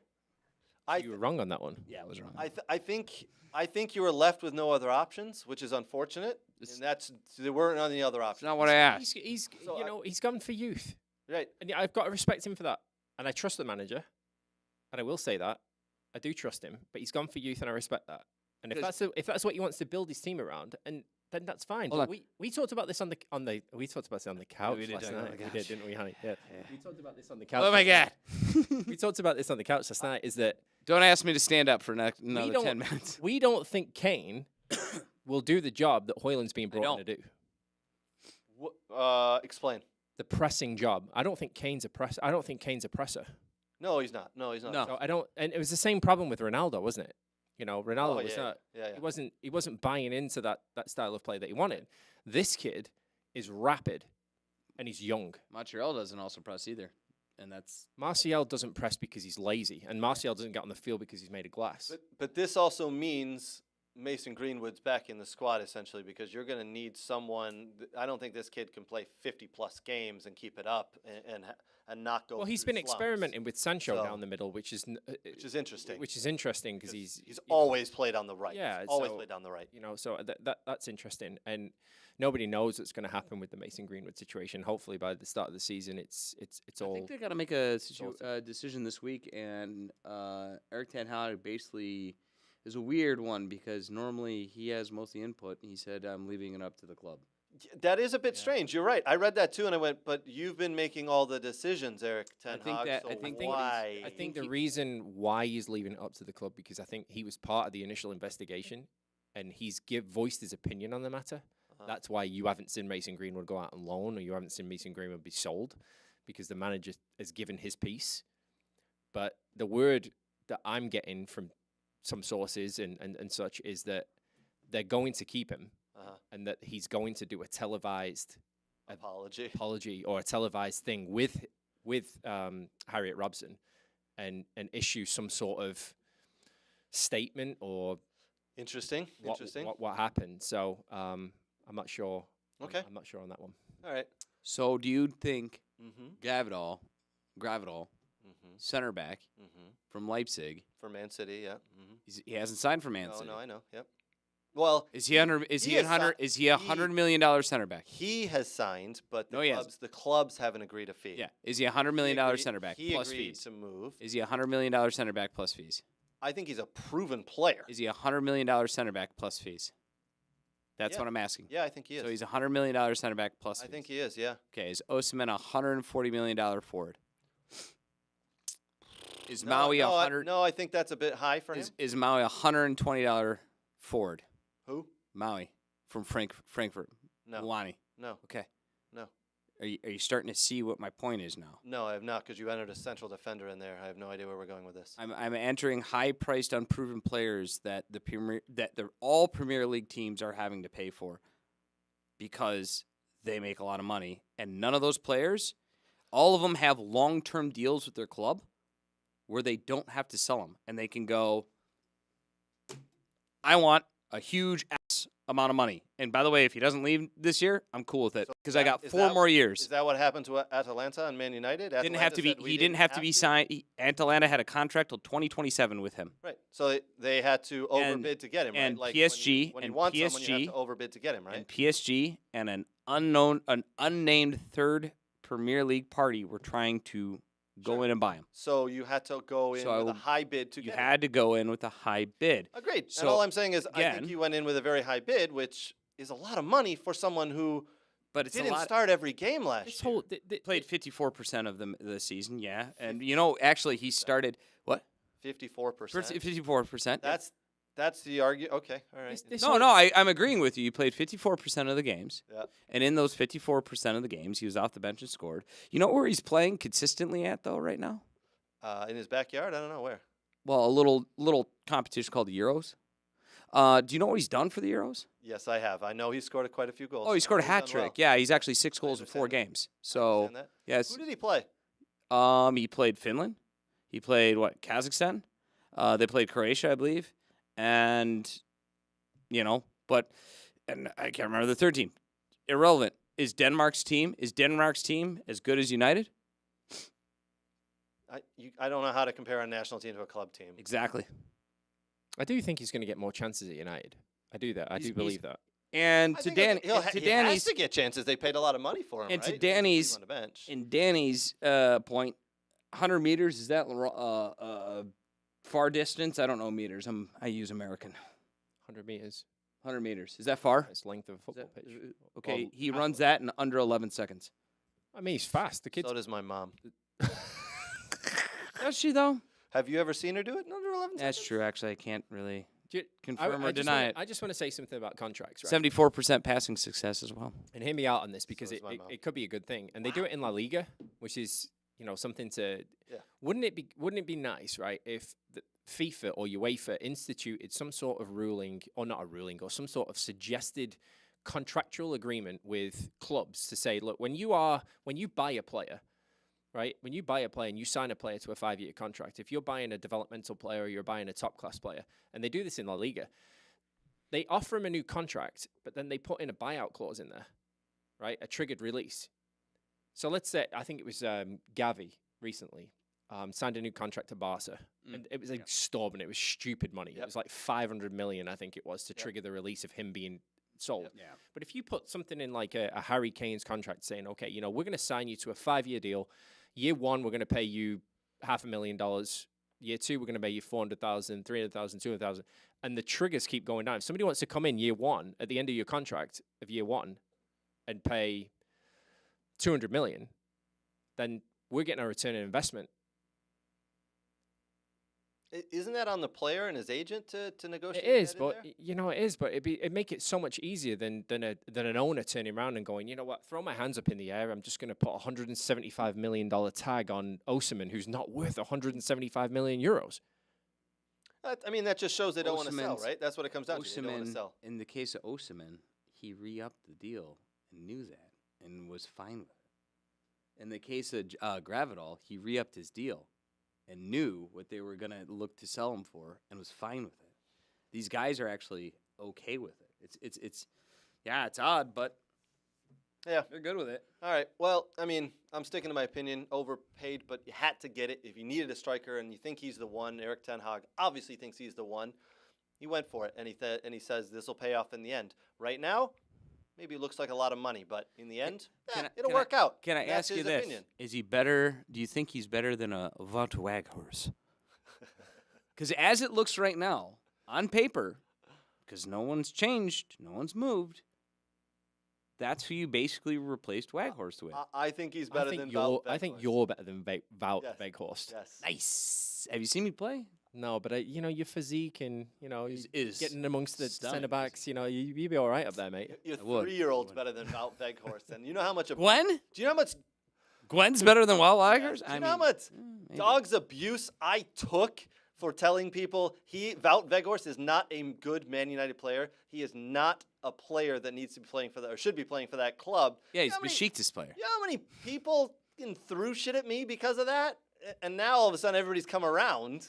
He's no longer with pretty the team. funny. Yeah, well, he's no longer with the team, so yeah, it's fine.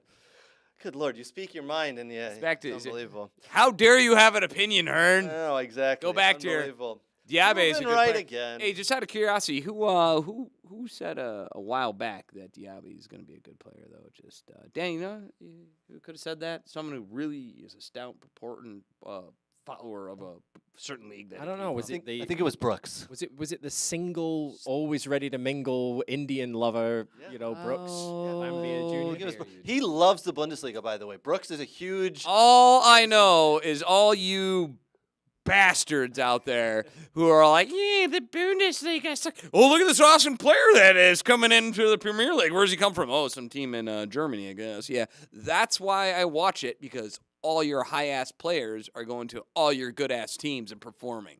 Thank you. Yeah. All right. Well, Thank you. Aston Villa can thank you. Yeah, you're they welcome. Watch the show every week. Yeah, they do? Of course they do. Oh, nice. That's why I wear shirts that glow in the dark and have the Aston Villa logo on it. Why? What bet yes. did you lose today? Oh, I just in case the lights went out, I wanted the show. So you woke up and you were like, I got this. Yep. Lime green. Is it green? It's not green. It's Get- yellow. get- It's yellow. It's some sort of glow in the dark Danny? yellow. I don't know. Danny? What I think color it's. this is. I think it's neon green. Yeah. Either way, it's got the winning badge on it, so we're good with it. Can we have someone more responsible, like one of your children, dress you? No. No. This is their favorite shirt their dad wears. All right, we're going to take a quick break, ladies and gentlemen. Before we do that, quick, big thank you to our partners, Soccer World, Next Level Training, Dog and Pony Show Brewing, and the Michigan Jags. We will be back in about 3 minutes. Hang tight.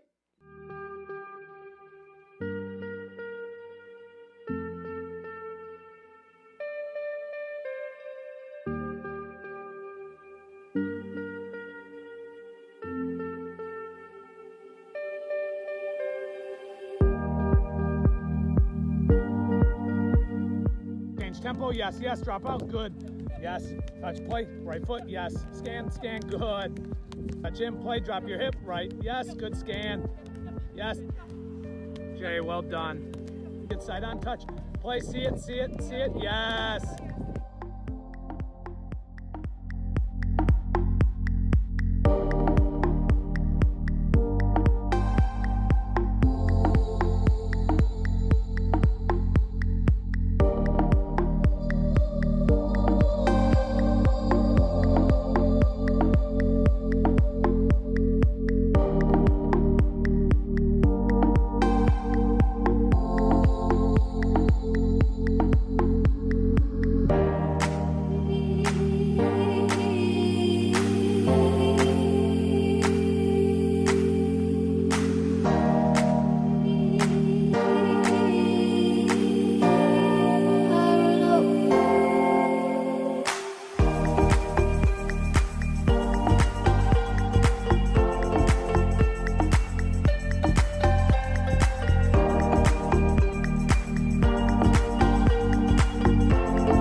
Hi, Brooks. We're at our favorite store, Soccer World in Rochester. We're just gonna do some light shopping.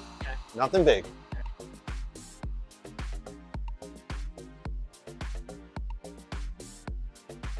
Ooh, pretty colors. Oh, and one of these too?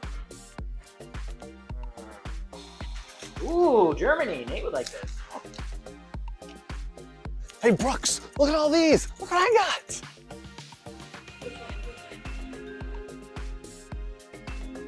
South America. Ooh. Wow, that's not MLS. Ugh.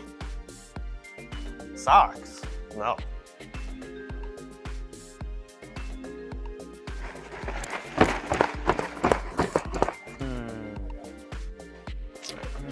Ooh, a ball pump. Next to line. Sir, you're next. Right. That's a mannequin. You know that. Huh? It's a mannequin. Oh. Sorry, sir.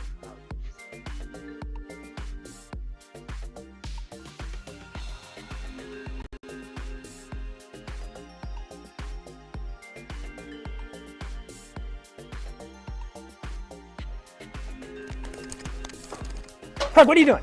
Nothing. Huh? Ladies and gentlemen, boys and girls, welcome back to the show. Appreciate you being with us. Apparently, there's some good chats going on there on the side that I'm missing, so have some fun. Keep doing it. Let us know your thoughts. If there's any really good the chats. We'll call it out. The boys at the kids' table will read those chats. All right, listen, we got an hour left. We got a lot to get to. I want to talk about Juventus being banned. I want to talk about the Chloe Ricketts history being made again. Harry Maguire, by the way, there was a bid made for him, rejected by Man United there. Liverpool have a new captain. Was there anybody better? I don't think so, but we'll talk about it. Paul Mullin injured. We'll get to that in a minute here. Matt Turner. Why don't we start out with, we'll work backwards from what I just said there. What? Quick question, though. Yep. Is this, no one has a kids' table anymore? Ooh. I don't know, we may have to reassess. You know what? Maybe we put it into the Facebook group. What other name we come up with for the table? I think with Danny, there's only one name that's possible. It could be. What's that? Do not go with Dead Sexy Table. Do not go to the Dead Sexy Table. Do not go with Dead Sexy Table. He was going to go with Dead Sexy Table. I was going to go Dreamweaver Table as well. But I don't know. I don't know. You know what? You know what we should do? Crimson Eyes. Your man crush is it's disturbing. But also But flattering. also flattering. But I haven't touched you, so, you know. And I love you, Nate. I truly do. And Danny, I'll always be your bodyguard. I think maybe we'll have to put a poll on the Facebook group saying, Are you uncomfortable with Danny and are you Nate? uncomfortable with- and what should we name the new kids table? We'll see about that. Actually, you know what we're going to do? We're going to talk right now about Chloe Ricketts making history. She scored in the NWSL the other night. Her first goal for the Washington Spirit, and a really well taken goal. It was she. I'm telling you what, I've watched a lot of her games this year. She's a beast on the field, man. She is an absolute beast, and I don't care that she's playing against people that are 5, 10, 15 years older than her. She is fearless, absolutely fearless. She's got a contract with Adidas. She is living up to it. I think the next Women's World Cup, I think Chloe Ricketts is going to be included in that squad, and she is going to be a phenomenal player. She scored a goal. She is now 16 years old, 5 months or 2 months, 5 days or something. I think it's 16, 2 months, 5 days. Youngest player to score in NWS history. Danny, I know you've seen the goal, and you are, just like me, a big fan of Chloe. So pleased for her. It's a cracking finish as well, and I think, but what vision by Ashley Hatch, just to release a, defense splitting pass there, lovely weighted ball and an incredible finish from such a young player, at 16 years old to crowd on your back like that, and cheering, in that scenario. What a composed finish for her. And she's a wonderful kid as well. So I'm super happy for her. I think, as we said it back on the show in March, what an incredible advertisement for youth soccer in Michigan that a players come out there and scoring such a wonderful goal like that in the NWSL. I think we haven't done it in a while, but I think this deserves a We Are Soccer clap here because that is an incredible feat for her. So, all right, boys, let's give her a clap. Well done. Yeah, brilliant to see Chloe. I'm just glad you hit the right button. I know. Yeah, there was a lot. You were nervous, weren't you? Had to get that one right. Yeah. Not Jamaican horn, not Jamaican horn. Next time I saw Chloe, Not she the probably would have kicked me. I'm like, oh God. She Not like, the toilet flush. Not the toilet flush. She'd have been like, what kind of sound was that? I'm going to kick you. And she kicks hard, by the way. So well done, Chloe. Great. I have no doubt we're going to see a lot more goals from her in the rest of the season here. All right. Why don't we jump into the Matt Turner leaving Arsenal discussion? It's come out that Nottingham Forest have inquired with Arsenal about U.S. men's national team starting goalkeeper Matt Turner. Arsenal value him at £18 million. The bid that is coming in hasn't yet been a bid, but the bid that they say is coming in is probably going to be around 12. So there's about a £6 million gap between the two valuations. I honestly think that it will get worked out. I think this will happen. Now, if he does go to Nottingham Forest, he probably will jump to the head of the line and be their starting goalkeeper. I like this move, boys. I think it's actually a good move, and you'll get a lot of work there at Nottingham Forest. It's a merry-go-round, isn't it, at the moment with the goalkeeper situation? Yeah, because Keylor Navas was there on loan and he left, and now... Well, he came in because Dean Henderson was on loan, got injured, and they brought in Keylor Navas in January, right, at Forest. And their room... really helped save them, by the way. Sorry to cut you off. Did. Yeah, no, he did. And then Henderson, they want him back, but I think the price that United have quoted Forest, I think it scared him off a little bit, which has obviously brought about this Matt Turner conversation. Yeah. But the interesting thing is that, Turner going out leaves a gap, right, at Arsenal, Absolutely. right? And now they're talking about bringing in Raya. Raya from Brentford, Brentford. who was left out of his last 2 friendly games of Brentford, because I know Villa played them the other day, and he was not on the bench. And Arteta went after Ramsdale pretty hard from Sheffield United. Yep. Back in a couple of years ago. So, is Ramsdale going to number 2 and Raya going to number 1? Oh, no way. No way. But- Really? But why would Raya leave Brentford, who are a Premier League club, and he's a starting keeper to go to Arsenal as an understudy? Well, I think Ramsdale's one of the top keepers in the league, shot stoppers anyway. I agree with you, but why is Raya going to Arsenal as an think, understudy? I think he thinks he can get in and be the number 1 there, but I don't think it will work out well for him. Plus, I think he may have burned a bridge at Brentford because he originally wanted to leave to go to Tottenham, and he told them he wanted out when Tottenham showed interest, but the valuation was too high. I think it was close to 40 actually, which is bizarre. And then Tottenham said, "No, we're going to go buy this other guy." I can't remember who they bought, but I don't know why Arsenal have come in for Raya if Turner leaves. You're about to say something, aren't you? I just remember somebody saying, you don't want to be a backup because you're ruining your career. You'll never go anywhere. And now he's going to be. That's about Gaga. That's the Gaga. No. That was also with Turner. It's like, why go be a backup? You'll ruin your career. You won't go anywhere. This makes no sense because blah blah blah. Nottingham Forest plays where again? I'm not very smart. They play in what? Germany, Serie B. This will be their English Premier League, second dude. season. in the Premier League. So he has the opportunity to be a Premier League starter from Arsenal. After only being at Arsenal for A year. 1 year, so now he goes to Nottingham Forest to be the starter. his career is. I was impressed with him, though. Over the last 2 or 3 weeks Absolutely. playing for the US, I was really impressed with Matt Absolutely. Turner. He has had a hell of a year, Yeah. to be honest. No, he's and done I think really well. I think he's improved increasingly in the last year because of his time at Arsenal. Dan, you know more than development than probably I know. I'm going to assume, unless you're talking about developing 8-year-olds, then I got you beat. But That could be taken in the absolutely wrong way there, by the way. talking about you Just soccer weirdo. I know. Anyways, I've always been the advocate of you get the opportunity to move into a higher league, even if it is as a backup, take it because you don't know where those other opportunities are going to take you. You don't know. You're obviously still playing. You're still working against the best, and you could then springboard that into a potential new move somewhere else if you show your value As a backup, as a backup. I'm so confused. Talking about Matt Turner. But he's not. He's going to Forest as a starter. No, he's going, but he went to Arsenal. He went from MLS as a starter to a Arsenal and backup. And there was a certain somebody that was here who said that was a bad move because he wanted to start and blah, blah, blah, and he's not going to start there. Let me put some context around what Nate's saying. So there was an argument here where Brooks said it's a terrible idea to leave the MLS as a starter, a stud goalkeeper, and go to be a backup for Arsenal. It's not a good career move.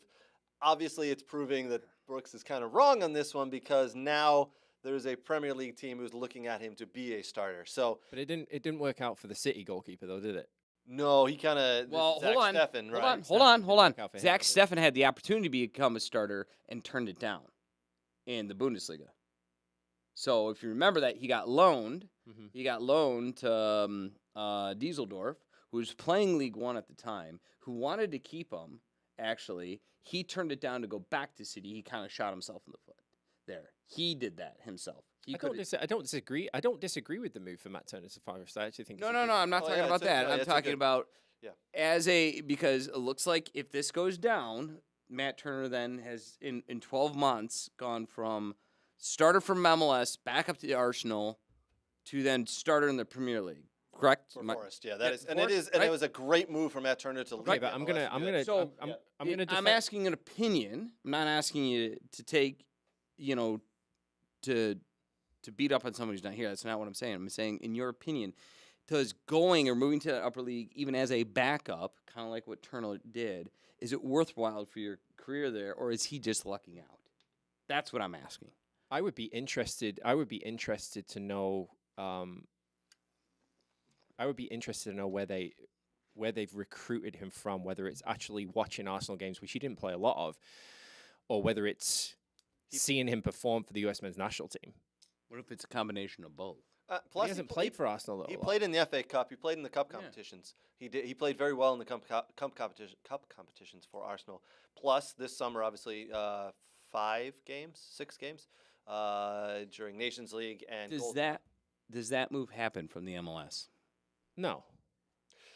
Probably not. No, I mean, if it were to happen, there's a handful of goalies in the MLS right now who could go and play at Nottingham Forest, but they're not proven goalies because the MLS isn't quite a league like the Premier League. And yes, he might not have played in the actual Premier League versus Premier League, but he played in some of the cup competitions, the Moose Cup and the FA Cup. So I think he proved himself. Nate, I hate to say that both you and I were right and Brooks is wrong. Brooks, you were wrong. But Brooks will have his say next week and he comes back. That's not what I'm asking. I was just asking. Yes, you were. No, Yes, you no, were. I'm asking someone's opinion, a high-level coach in the area's opinion. That's me, right? Who actually played at a decently high level as a youth.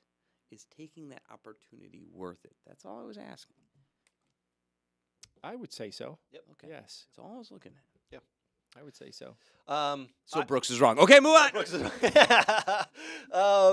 You heard it here, Brooks. Danny, Day One has just took the piss out of Brooks. Wow. Day Wow, one. Dan, that was vicious. Brooks, I was forced into it, buddy. He's like, wait, that's not what happened. What the heck happened there? All right, so listen, we did this 2-3 weeks ago with Man United when Maguire was stripped of the captaincy and it was handed to Bruno Fernandes. Why don't we do it again real quick? Obviously, Jordan Henderson has left for pastures anew after 12 years at Liverpool. He has taken the money and run off to Saudi Arabia. He is joining Steven Gerrard in Saudi Arabia for what is reportedly 4 times the salary he was on at Liverpool. He had a conversation with Jurgen Klopp, and Jurgen Klopp said, listen, you're going to be coming off the bench this year. You're not going to be getting the minutes you've had previously. Just the way it is. If an offer comes in, you can take it, and that's what happened. So he left. So the captain's armband has now gone to Virgil van Dijk. I got to be honest, I think there was probably only one player on the team other than Virgil van Dijk for that Liverpool squad who could have taken the armband, and I would have been okay with it. But Virgil van Dijk is the standout player for that club. I know both you boys are Man United fans, but thoughts on that? What? Yeah. I think it's great. He is one of the top defenders in the world, in my opinion. Oh, no, he's not. In the club? Not in the world, no. In the club, maybe. Yes. I think it's great for him. I think He is the natural leader for that club right now. Who's better than him In the club? in the world? Right now? He's one of the top. No, yesterday. Yeah, yes, right. He is one of the top 10 center backs in most lists right now. By the way, he is a top 10 center back in the world. I'll walk that back just a little bit. World class.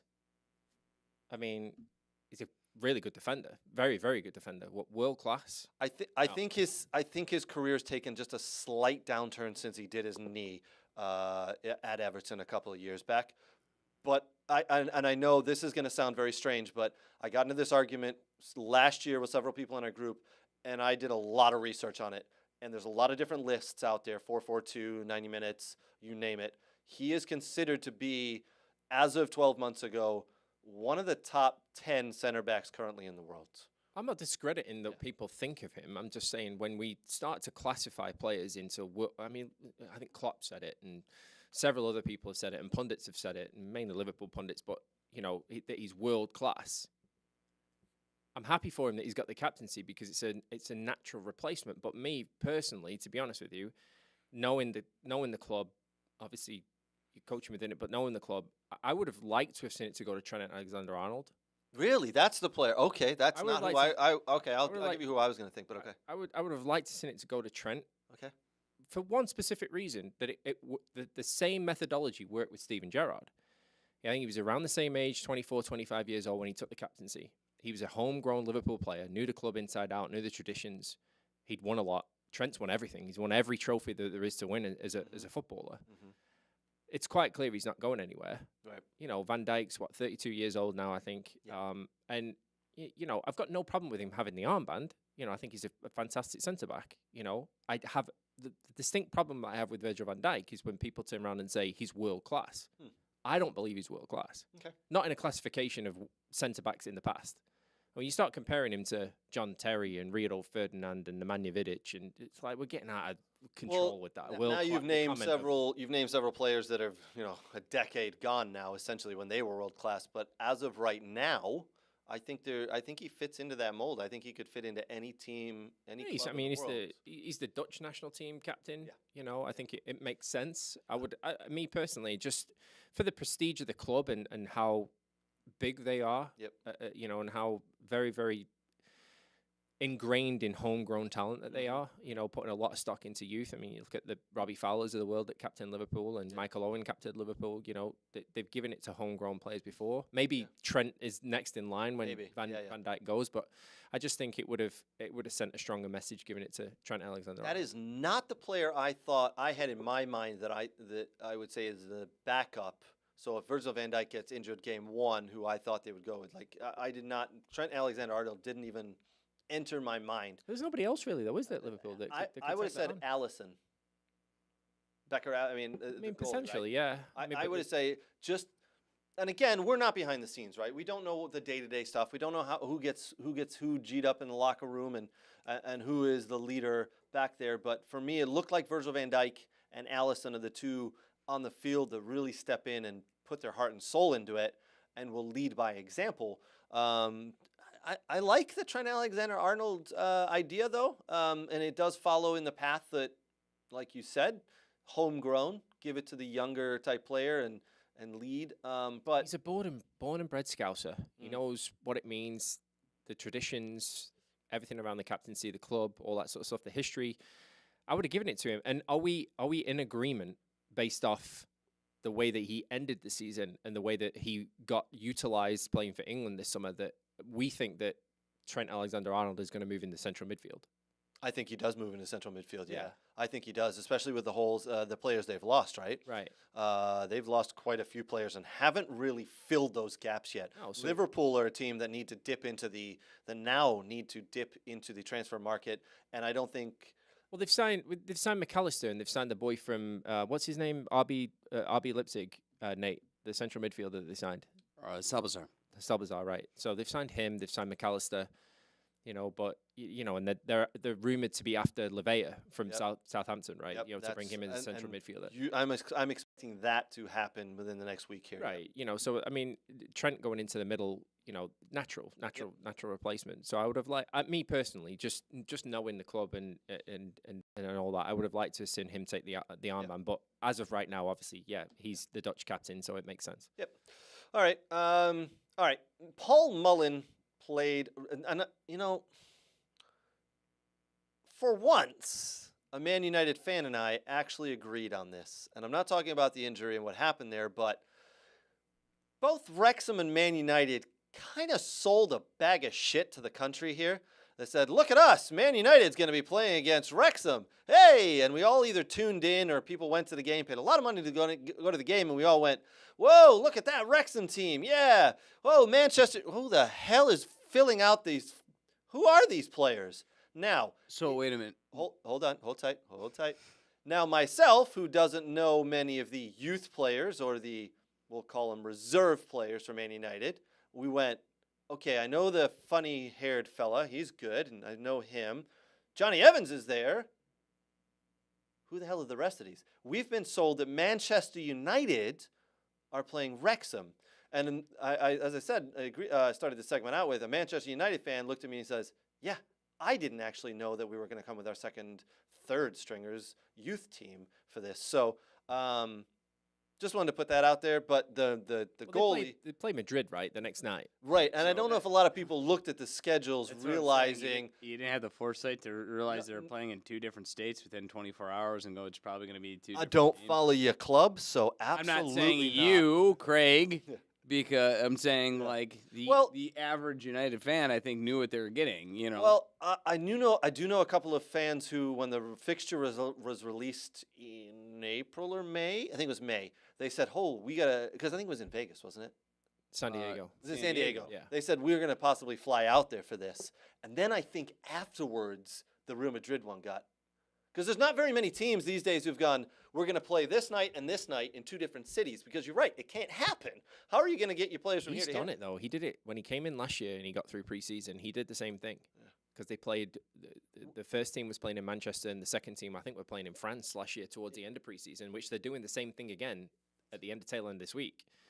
So Really? they're playing at Old Trafford on Saturday. Yeah, And you they're got playing Lens Airsdale. and Athletic Club Athletic. Is Saturday, it a bit of a Sunday. money grab for probably not Man think so. United, but a bit of a money grab by Wrexham to do this? Because they didn't sell it as, hey, by the way, we're playing Man United's 3rd stringers and youth players. No.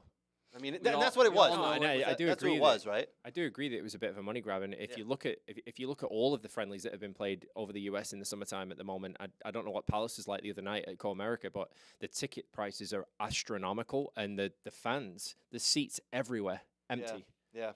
You know, because the prices are just too much. I will say that and Man United did the same as Aston Villa did, as Newcastle did. They actually played a majority of their starters for the majority of the time. Now, they swapped out 2 or 3 players here and there, and at halftime or the 60-minute mark, they made 10 substitutions.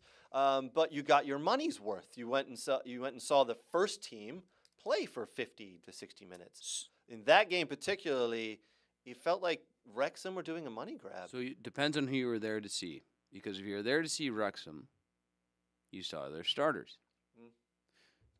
Wrexham plays in League 2. I mean, I get it. I agree.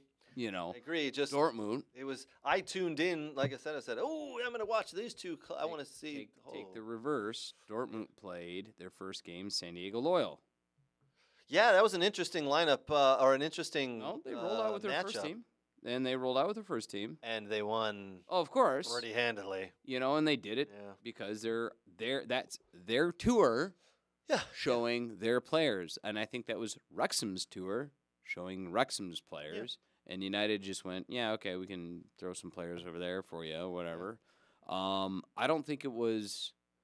I don't know if like when it's your tour or the other team's tour, like who has the ownership to go. Yeah, these are the type of players that we're gonna roll out. Like, cause there's nothing that says that you can play whoever you want to play. yeah, but right? no, what I'm saying is if it's Wrexham's tour and Wrexham's going, we're playing United, it'd be really shitty for United to be like, yeah, we're gonna roll out a third string youth team because we'd rather play Madrid, because that's gonna undercut them, right? Yeah. Right. So is it United if it's because it that wasn't like the big draw for United's tour? United had their own match as part of their tour. This is like yeah, I get it. yeah. So who has that ownership then to go, hey, this is the type of game you're probably going to see? Was it Wrexham or United? I'm leaning towards it should have been Wrexham. Oh, I'm not blaming United. know? I'm absolutely not No, blaming no, I'm United. I'm speaking in blaming general. everything in general. Like, it was just like, oh, man, I really would have loved to have seen Man United.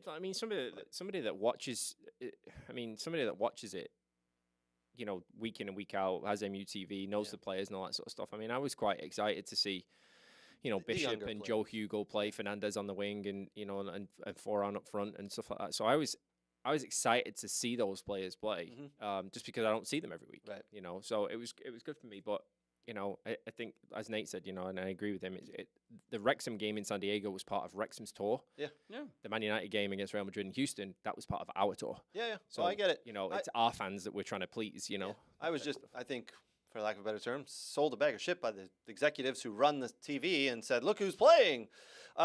Within that game, a little bit of a dispute inside of our Facebook group. The Man United goalkeeper, who's, I don't know, the youth goalkeeper, came out and ran into Paul Mullin and punctured his lung. This is a contact sport. Shit happens. Welcome to soccer. Both going for the ball. Maybe, you know, the youth play. I don't know. Who was his name? Bishop. Bishop. Yeah, That's it. Yeah. Bishop, yeah. Maybe went a little too hard, but how do you say that, right? Went a little too hard for the ball. It is what it is. Just unfortunate. Paul Mullin has had to be left behind here in the United States because you can't fly with a punctured lung. And Wrexham kick off their season next weekend. So unfortunate there. Do you want my opinion on the challenge? Yes, yes. You want my opinion on the challenge? This might surprise you. I thought it was clumsy. Yeah. I thought it was reckless. It should have been a red card, should it not? Just Even like if he didn't just- mean it, it was still a red card. Just like Phil Parkinson said, the Wrexham manager, I thought it was reckless. I thought it was clumsy. And when you break it down, you watch it in slow motion. When he actually makes contact with Mullin, he's outside the box. Yeah. And he's not. And Mullin headed, I think Mullin got to the ball first Got to and the ball headed first, it. Yeah. and he actually tried to shield it and bring him in. He's actually hit him from the back, and he doesn't go at him with his hands. He just goes straight through him. Unfortunate, really. I mean, in the context of a Premier League, FA Cup, League Cup game, Champions League, it's a straight red. It was reckless. But he made a name for himself. Yeah, Ryan, what's his face wasn't too You give happy Man about United, that. you give Man United fans a bad rep with that. I'm just saying. This is what I deal with every day, Danny. We're talking about him now, aren't we? Good bit of Yeah. promotion, self-promotion. Ryan Reynolds was none too pleased. Oh, he wasn't.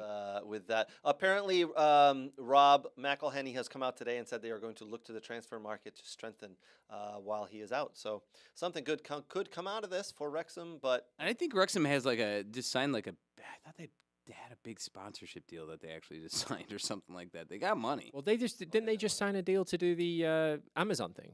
Well, there's season 2 of Hulu coming out. Yeah, Yep, the season that's- 2. Yeah, that starts September 12th. Yeah. I have it on my calendar. Yeah, yeah, can't wait for that, to be honest. right. Anybody else looking forward to that? great show. I am. I am, yeah. I'm absolutely looking I forward am, to it. All right, so listen, we'll get back. I know this very heavy today on Man United. It's just kind of the way it is with them bringing in players, things we moving brought up around. Arsenal for 5 minutes. We did talk Arsenal for 5 minutes. We talked Liverpool for 5 minutes. Harry Maguire, £20 million bid by West Ham.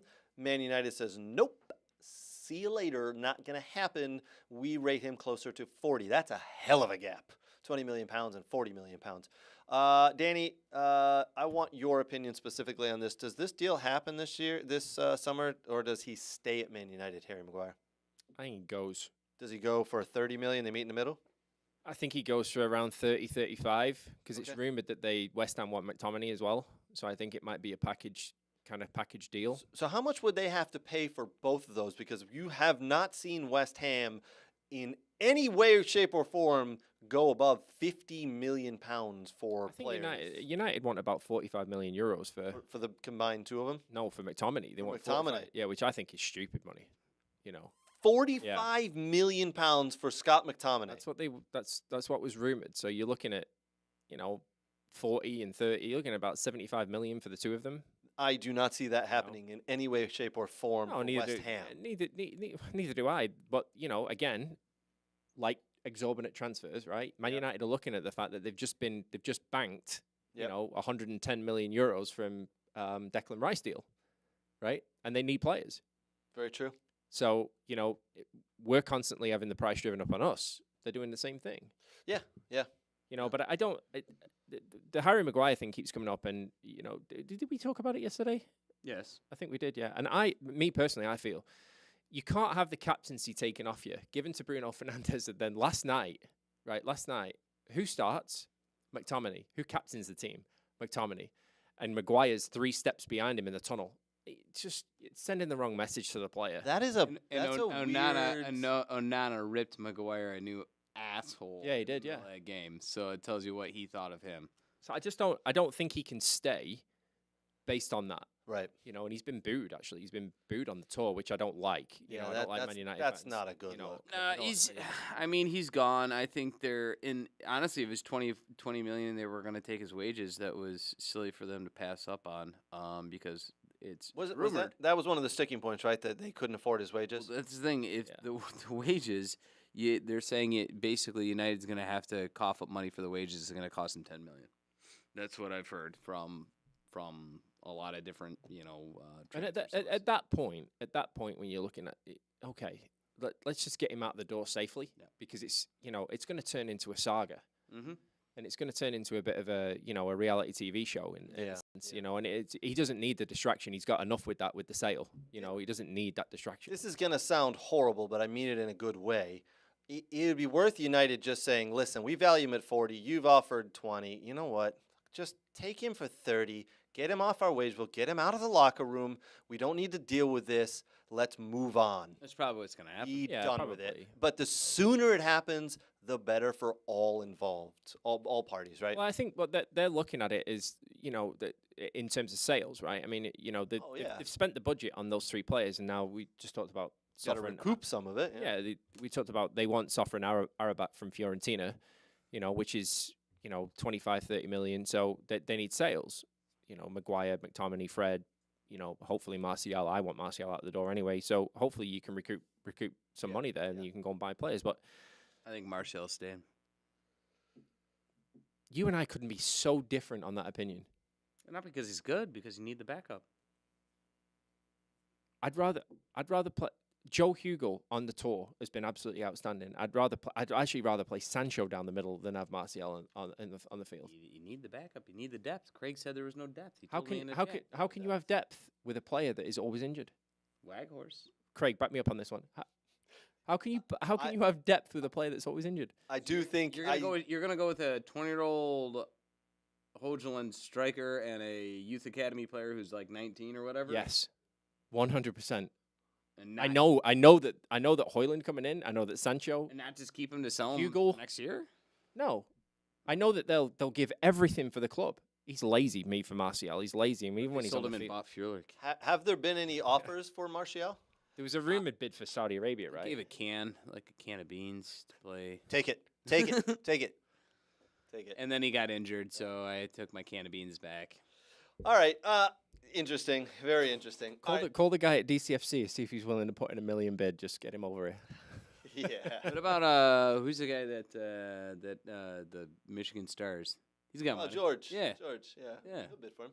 Why not? All right. I do have a quick question for you boys. All right. Better be careful. Don't say the last name. Yeah, this is true. New rules came into the game today. New rules. Rules. And there are several. Is it the offside rule? No, definitely not the offside rule. If you step outside of your technical area as a coach or manager and you enter the field during halftime or full time, you can be sent off. You can be suspended. I like that rule because Arteta's screwed. I would get in so much trouble. So I'm going to tell you right now, Arteta and Pep, they frequently enter the field at halftime and at the end of the game to talk to referees. So that is not allowed. Now I'm going to say something that you will not like because, in my opinion, there are 2 clubs in the league that surround the referee more often than the others, Manchester City and Manchester United. Now, if you surround the referee, I'm just using it as an example because I can poke fun at you. It's great. If you surround the referee has the right to go, how many we got here? 3, 4? Great. 1, 2, 3, 4. See you later. He can send them off. This can also be done Said rectal then, didn't he? retroactively. This can be done at the end. It can be looked at by the FA, but one person is to talk to the referee. It is the captain. Now, I love where this is going. What, Nate? Did you So basically, MUSL was like innovators in this when they rolled out like a few years ago. Yes. Or someone to get Orchestrum on the phone. I Let him know that. I can tell you 100% that it doesn't matter because I've yelled at referees and I've gotten up and close to referees. You? I know, it's weird. Never. Never. Not me. No, yes. With your shirt on? And they Never. do not. They do Danny, not throw yellow cards. Now, this man likes to take his shirt off. Yeah. in the middle of soccer. Oh, does in he? the middle of soccer. Celebrations? Nope. No, just take the shirt off and throw it at the referee. Offered it to the other team. So, all right, now I feel like I have to explain myself. Nope, you don't. And no, moving we got on. that, moving on. Maybe one day we'll explain ourselves there. Nah. All right, so here's the thing. Do you guys remember 12, 15 years ago, you guys might be able to set me straight on this, when it was implemented that if you disagreed or got in the referee's face, he could move the ball 10 yards closer? You remember this rule they did? Remember that? No. No? They did it for a year. It didn't work out because the referees stopped enforcing it, so they just got rid of it. We need to look that up. Stat Boy Brooks. Oh, shit, he's not here tonight. Stat Boy! He's not here tonight. I keep forgetting. It was implemented that if you disagreed with the referee and got in his face and whatever it was, he could move the ball, pick the ball up, and move 10 paces closer to the opposing goal. It didn't work because referees never followed through with it. We're going to look it up. I know you're laughing at me. But this is why this rule will not work. I see referees getting surrounded by players, and the referee in the very first game just going, yeah, no, I'm not going to do it. I don't want to be the first one. I'm not going to set the example. But that's what needs to happen. We need to set the example. We need to, hey, get out of my face. You want to say something again? Because here comes the card out of the pocket. Go ahead and say it. Yep, red card. Goodbye. See you later. And I don't care that it's the 88th minute and this game's tied 1-1. It needs to happen because too many times, every club, every single team does this. They surround the referee when they don't agree with the opinion, and it's disgusting.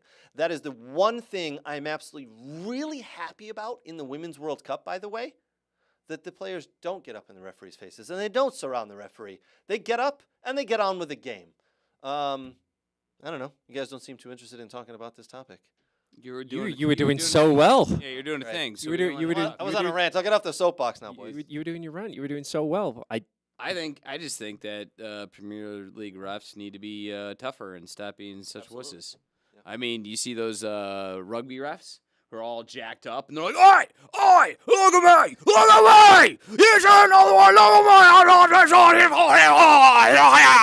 me!" Is that an Australian referee? Yeah, they just need to be like Irish referee. They need to be like that, and then like card them and like physically get back. Like you get in their face, they get back in your face like 4 times bigger. You get a bunch of guys like me running around out there, right? Short and angry and something to prove. You get me in front of a taller guy who wants to try to look down and yell at me, I'm pulling out a step stool to get in his face because he's taller. Yeah, he's taller. And understood. What's he gonna do? What's he gonna do? I've actually said this to people. What are you gonna do? I'm bigger than you. What are you gonna do? Not taller, but bigger. Yeah, not in roughing, but maybe in a league game. In a league game, yeah. I've got no response to that. I've literally have said like, hey, you better. And I look at him and go, I better do what? What are you going to do with me? I bench 315. What do you think's gonna happen right now? 295. So you get a bunch of guys, who look like me. These guys come running up. Oh, ref, you gotta. And the ref looks at it and go, or what? Or what, sunshine? Oh yeah, here's your yellow. Keep going. What are you gonna do about it? I'm short. I'm angry. I have to be here, and I'm not at the pub. Life's angry.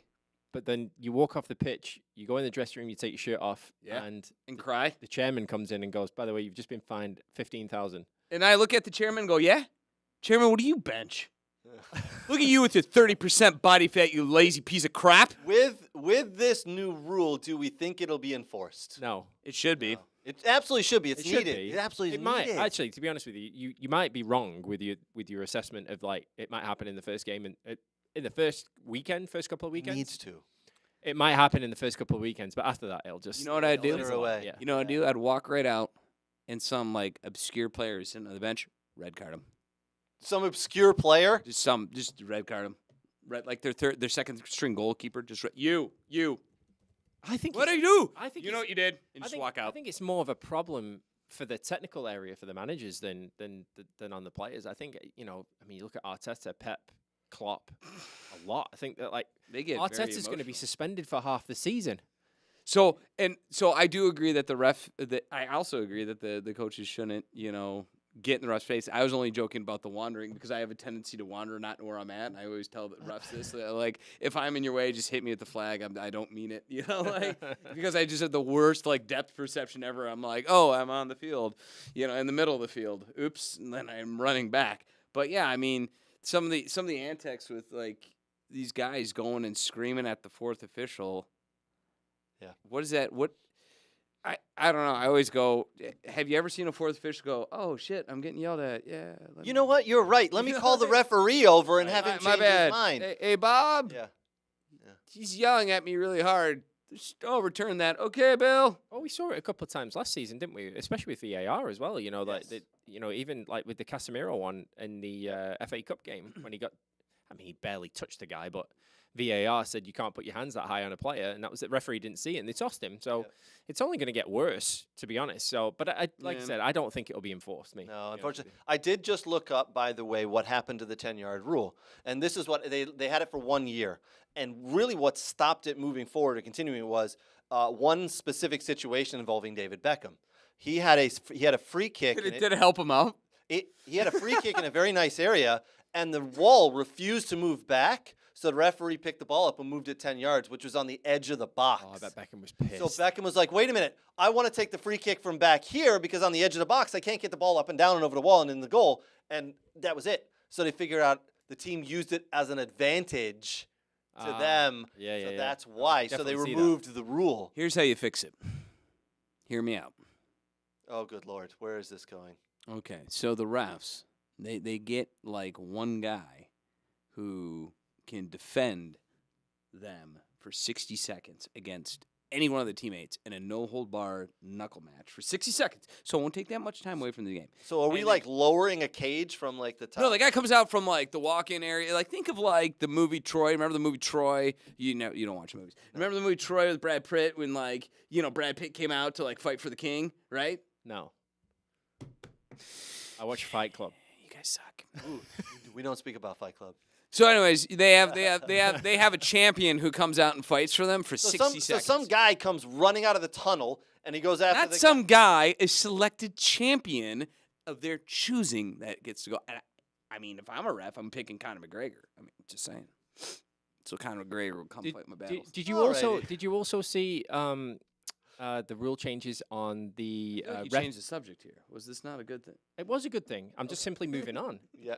Well done, Danny. Did you not see the rule change with the stoppage time?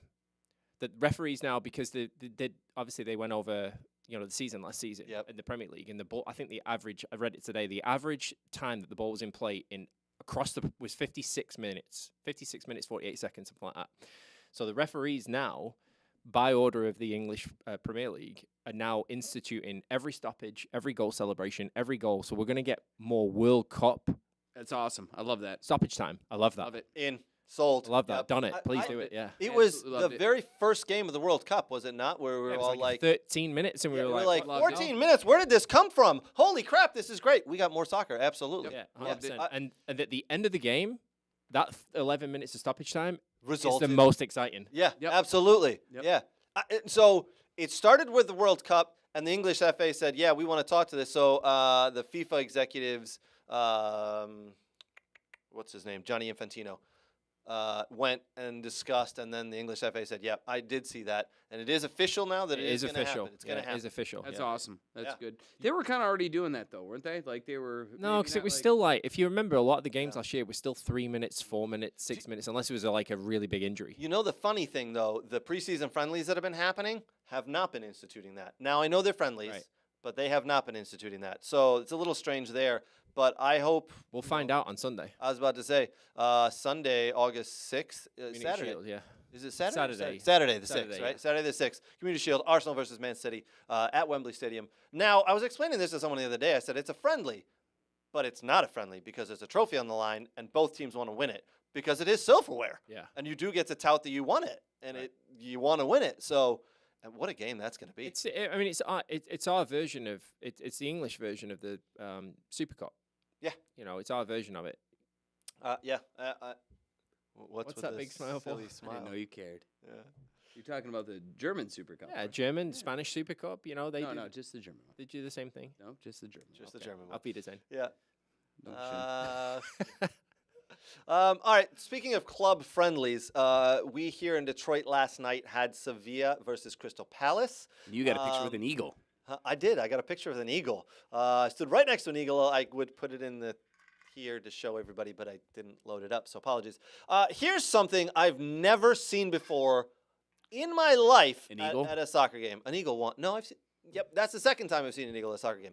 Soccer game on a baseball field? So, nope, saw that. God, who was it? 10 years ago, I went to see someone play at Comerica Park. I forget who it was. Hot dogs at a soccer game. Nope. Do you want to keep guessing? I did, but I'm going to stop. Yeah, okay. So the game finished 1-1. And unlike the game that Manchester United played against Arsenal, where it was predetermined that no matter win, lose, or draw, they were going to do a penalty kick afterwards, yes, Man United won the game and penalty kicks, before you chime in, boys. Last night's game did end 1-1. It was an okay game. I enjoyed it. It was entertaining. They said there's a sudden death penalty kick shootout. Now, please be old MLS rules, please. No, I would have loved the old That would've been MLS. so awesome. What they did was Sevilla stepped up, took their kick, scored. Crystal Palace player stepped up, hit the crossbar, game over. So you know what they're doing in the Leagues Cup? I hope it's not that, because that's fucking awful. Play 5 penalty kicks. Even the 12-year-old ball boy in front of me turned around and goes, why is the game over? Aren't they taking 5 penalties? I go, kid, I have never seen this before. So good Lord knows what just happened. Even Roy Hodgson made a comment. Sorry, Nate. I'll let you get back to that in a second. Even Roy Hodgson at the end of the game goes, well, that was interesting. And would it not have been better to let all 5 players, the normal 5 shoot? Because this is a friendly, for crying out loud. Let them practice. Let them do it. So they went like golden ball penalty kick. All right, you know what? I don't like it, but you know what? I do like tournaments and stuff, and this is friendly, so it doesn't really count. But I do like tournaments doing different things. Like I liked the aggregate goal thing. I was a real disappointed when they took that away, because it adds an element of being something different. It changes it from what you normally have. The Leagues Cup is doing this thing where if you tie, yes, you get the point, but then you go into penalties for a second point, and I think that's cool as hell. Yeah, I'm like, that's awesome. Why not? But you do get to shoot 5. It's entertainment at the end of the day, and I think but it adds an element to something different than like a normal tournament. You're like, this is a little bit different. Well, it's changing the way the points are awarded, but essentially we've all seen game ends in a tie. There must be a winner. Let's do penalties. 5 penalties, so it's not just 1 and 1. Yeah, that one I don't like, but I'm just saying in general. Yeah, no, I agree. I like it. I kind of wish the Champions League would bring back the aggregate goals. I liked it. The home and away stuff. Yeah. I liked it. No, it did make it interesting, because it made changes the strategy. It made you go away and try and get something. And try and get something out of it. And get something out of the game. Because if you come away, you're going away to Barcelona and you tie 1-1, and you're coming back to Old Trafford, or you're going back to Anfield or something like that with a goal. You're coming home with something. Yeah, right. And you've got the away goal. I liked it. I thought it changed, and so I'm a big proponent of, especially for tournaments, maybe not league play, but tournaments, to having unique, different rules. That makes sense. That one doesn't make sense. Yeah. But I do like how the Leagues Cup is doing it, where if there's a tie, everyone gets a winner, then we're going to go to penalty kicks for that extra point. And so you have they're saying, you have a winner, but you're not going to get 3 points. You'll get 1 and 1. It's kind of unique. It's a different way of doing things. I don't think there's anything wrong with it. I think a lot of people get upset when there's something that's different, and they're like, that's not how it's supposed to be. And it's like, but it's a tournament. So it's and a friendly, club-friendly tournament. So you're not wrong. All right. I do want to talk about club friendlies that have been happening. A lot of them over here in the USA. A ton of them. I know Man United were here, Arsenal were here, Chelsea were over here, Villa were here, Brentford were here. You name it. Most clubs were here. It was fun to watch. I thought Aston Villa played phenomenal. They 2 draws and a win. Don't really care about the results, but they played well. I thought Brentford looked like dog shit. They're going to struggle this year, by the way. they're losing all their players. They didn't fill the Ivan Toney boots. He's out for 8 months, essentially, so he's gone. I thought Newcastle looked okay with their new player, Tonali, in the middle. They brought a lot of youngsters, though, Newcastle, didn't they, as well? Yeah, it's going to take him a long time to get Tonali to get used to the Premiership, but they brought a lot of youngsters. I don't think they upgraded their team as much as I was expecting with the money that they have.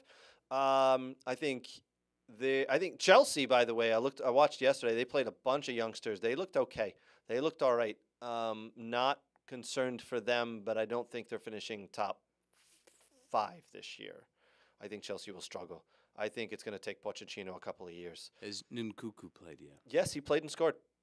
He played and scored. He's played and scored a couple of good goals. Actually. Let me ask you boys, Man United fans.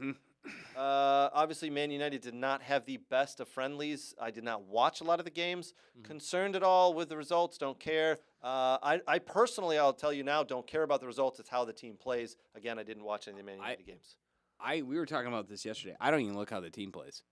I look at individual performances, because you don't know, and I've done this with scrimmages and stuff like that when you're playing a team and there's nothing on the line, and especially if you look at them, you're like, yeah, I think we're better than them.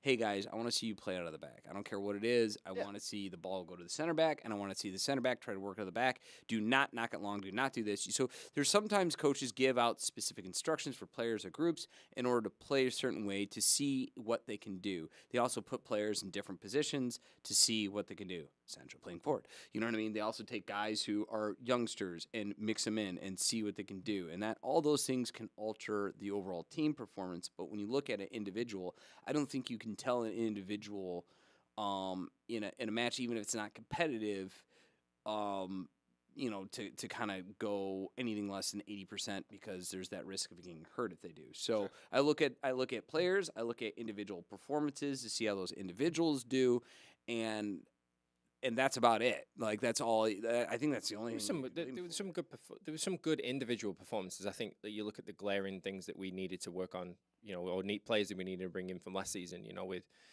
Anana coming in, as a goalkeeper, there were some really positive things that happened this weekend with his ability to play the ball out the back on his feet, and then his distribution from punts as well, which was nice to see. Mason Mount for me, I thought was the standout over the course of the friendlies that we had. I thought when he came on last night, and Nate missed, a bit of it, but I thought when he came on yesterday around the 60-minute mark, he was the bright spark, kind of pulled everything together. Kobe Manu is an interesting one for me. I think Ten Hag recently told him that he was going to be brought into the first team for this entire year, that he wasn't going to go out on loan. Played the game against Arsenal and had Declan Rice in his back pocket. It was absolutely brilliant performance from the young lad. So there's been some good things, but glaring striker issues. For Manchester United. And that goes back to my point. You look at that player on his individual performance and how the Manu is playing out there, regardless of the result of the game. How did that one player play? And you also don't know. And that goes for all the players, you know what I mean? And you don't know what the instruction was given. Maybe, someone's given an instruction, like, say, Onana, like, hey, just play to your center back. He's not doing it, and it's awful. You know what I mean? So that leads to my next question, Nate, because it's unusual for so many Premiership teams to be playing against other Premiership teams. Villa just played 3 Premiership teams. That's Fulham, Newcastle, and Brentford. Guess who Villa open up with in week 1? Away to Newcastle. Yeah. So it's don't give away the tactics. Yeah. I want you to play individually, get some fitness, don't get injured. Every time the goalkeeper gets the ball, we're not punting. We are playing out of the back. I don't care if we lose it. We're playing, and we're playing to the 6, who's then going to distribute, right? But don't give away our tactic that we're going to have in 2 weeks as we go away to play this team. So this summer was a little bit unique that so many Premiership teams played against other Premiership teams. I'm going to argue that. I think that's the way of the future. I think with your high TV deals that are over here. Oh, absolutely. I think you're going to see a majority, and we've seen it in years past. A lot of Premier League teams, a lot of Serie A, a lot of German. They're looking for new markets. I hate to say it. But I think a lot of the Premiership teams in the last 5 to 7 years figured out that if we're going to go to America, we need to go to America because of the market there and all the fans, and we get to sell more jerseys and get our club name out there. But playing MLS teams, it's not worth it, because holy moly, we're beating the piss out of them 5-0 or 5-1, and this is our first game back in 2 months, and they're in the middle of their season. Not worth it. How can we up the competition? I would say get ready for the Premier League to run their own friendly tournament within the States or wherever. Just happened, right? It just happened, the Premier League Series, whatever they called it, yeah? But actually have a trophy and have, you know what I mean, and do that more often, because it makes a lot of sense from a marketing perspective. I think and they're selling. They're selling. I think the big markets right now, and it has been actually over the last 5-10 years. Asia here, in the US, just sometimes you send teams over to Australia and New Zealand, but I think this year with the World Cup being there, it's the Women's World Cup being there, it's not been an option. But the problem with Asia is that we have the better facilities. I mean, I'm not trying to bash. No. I totally I get it.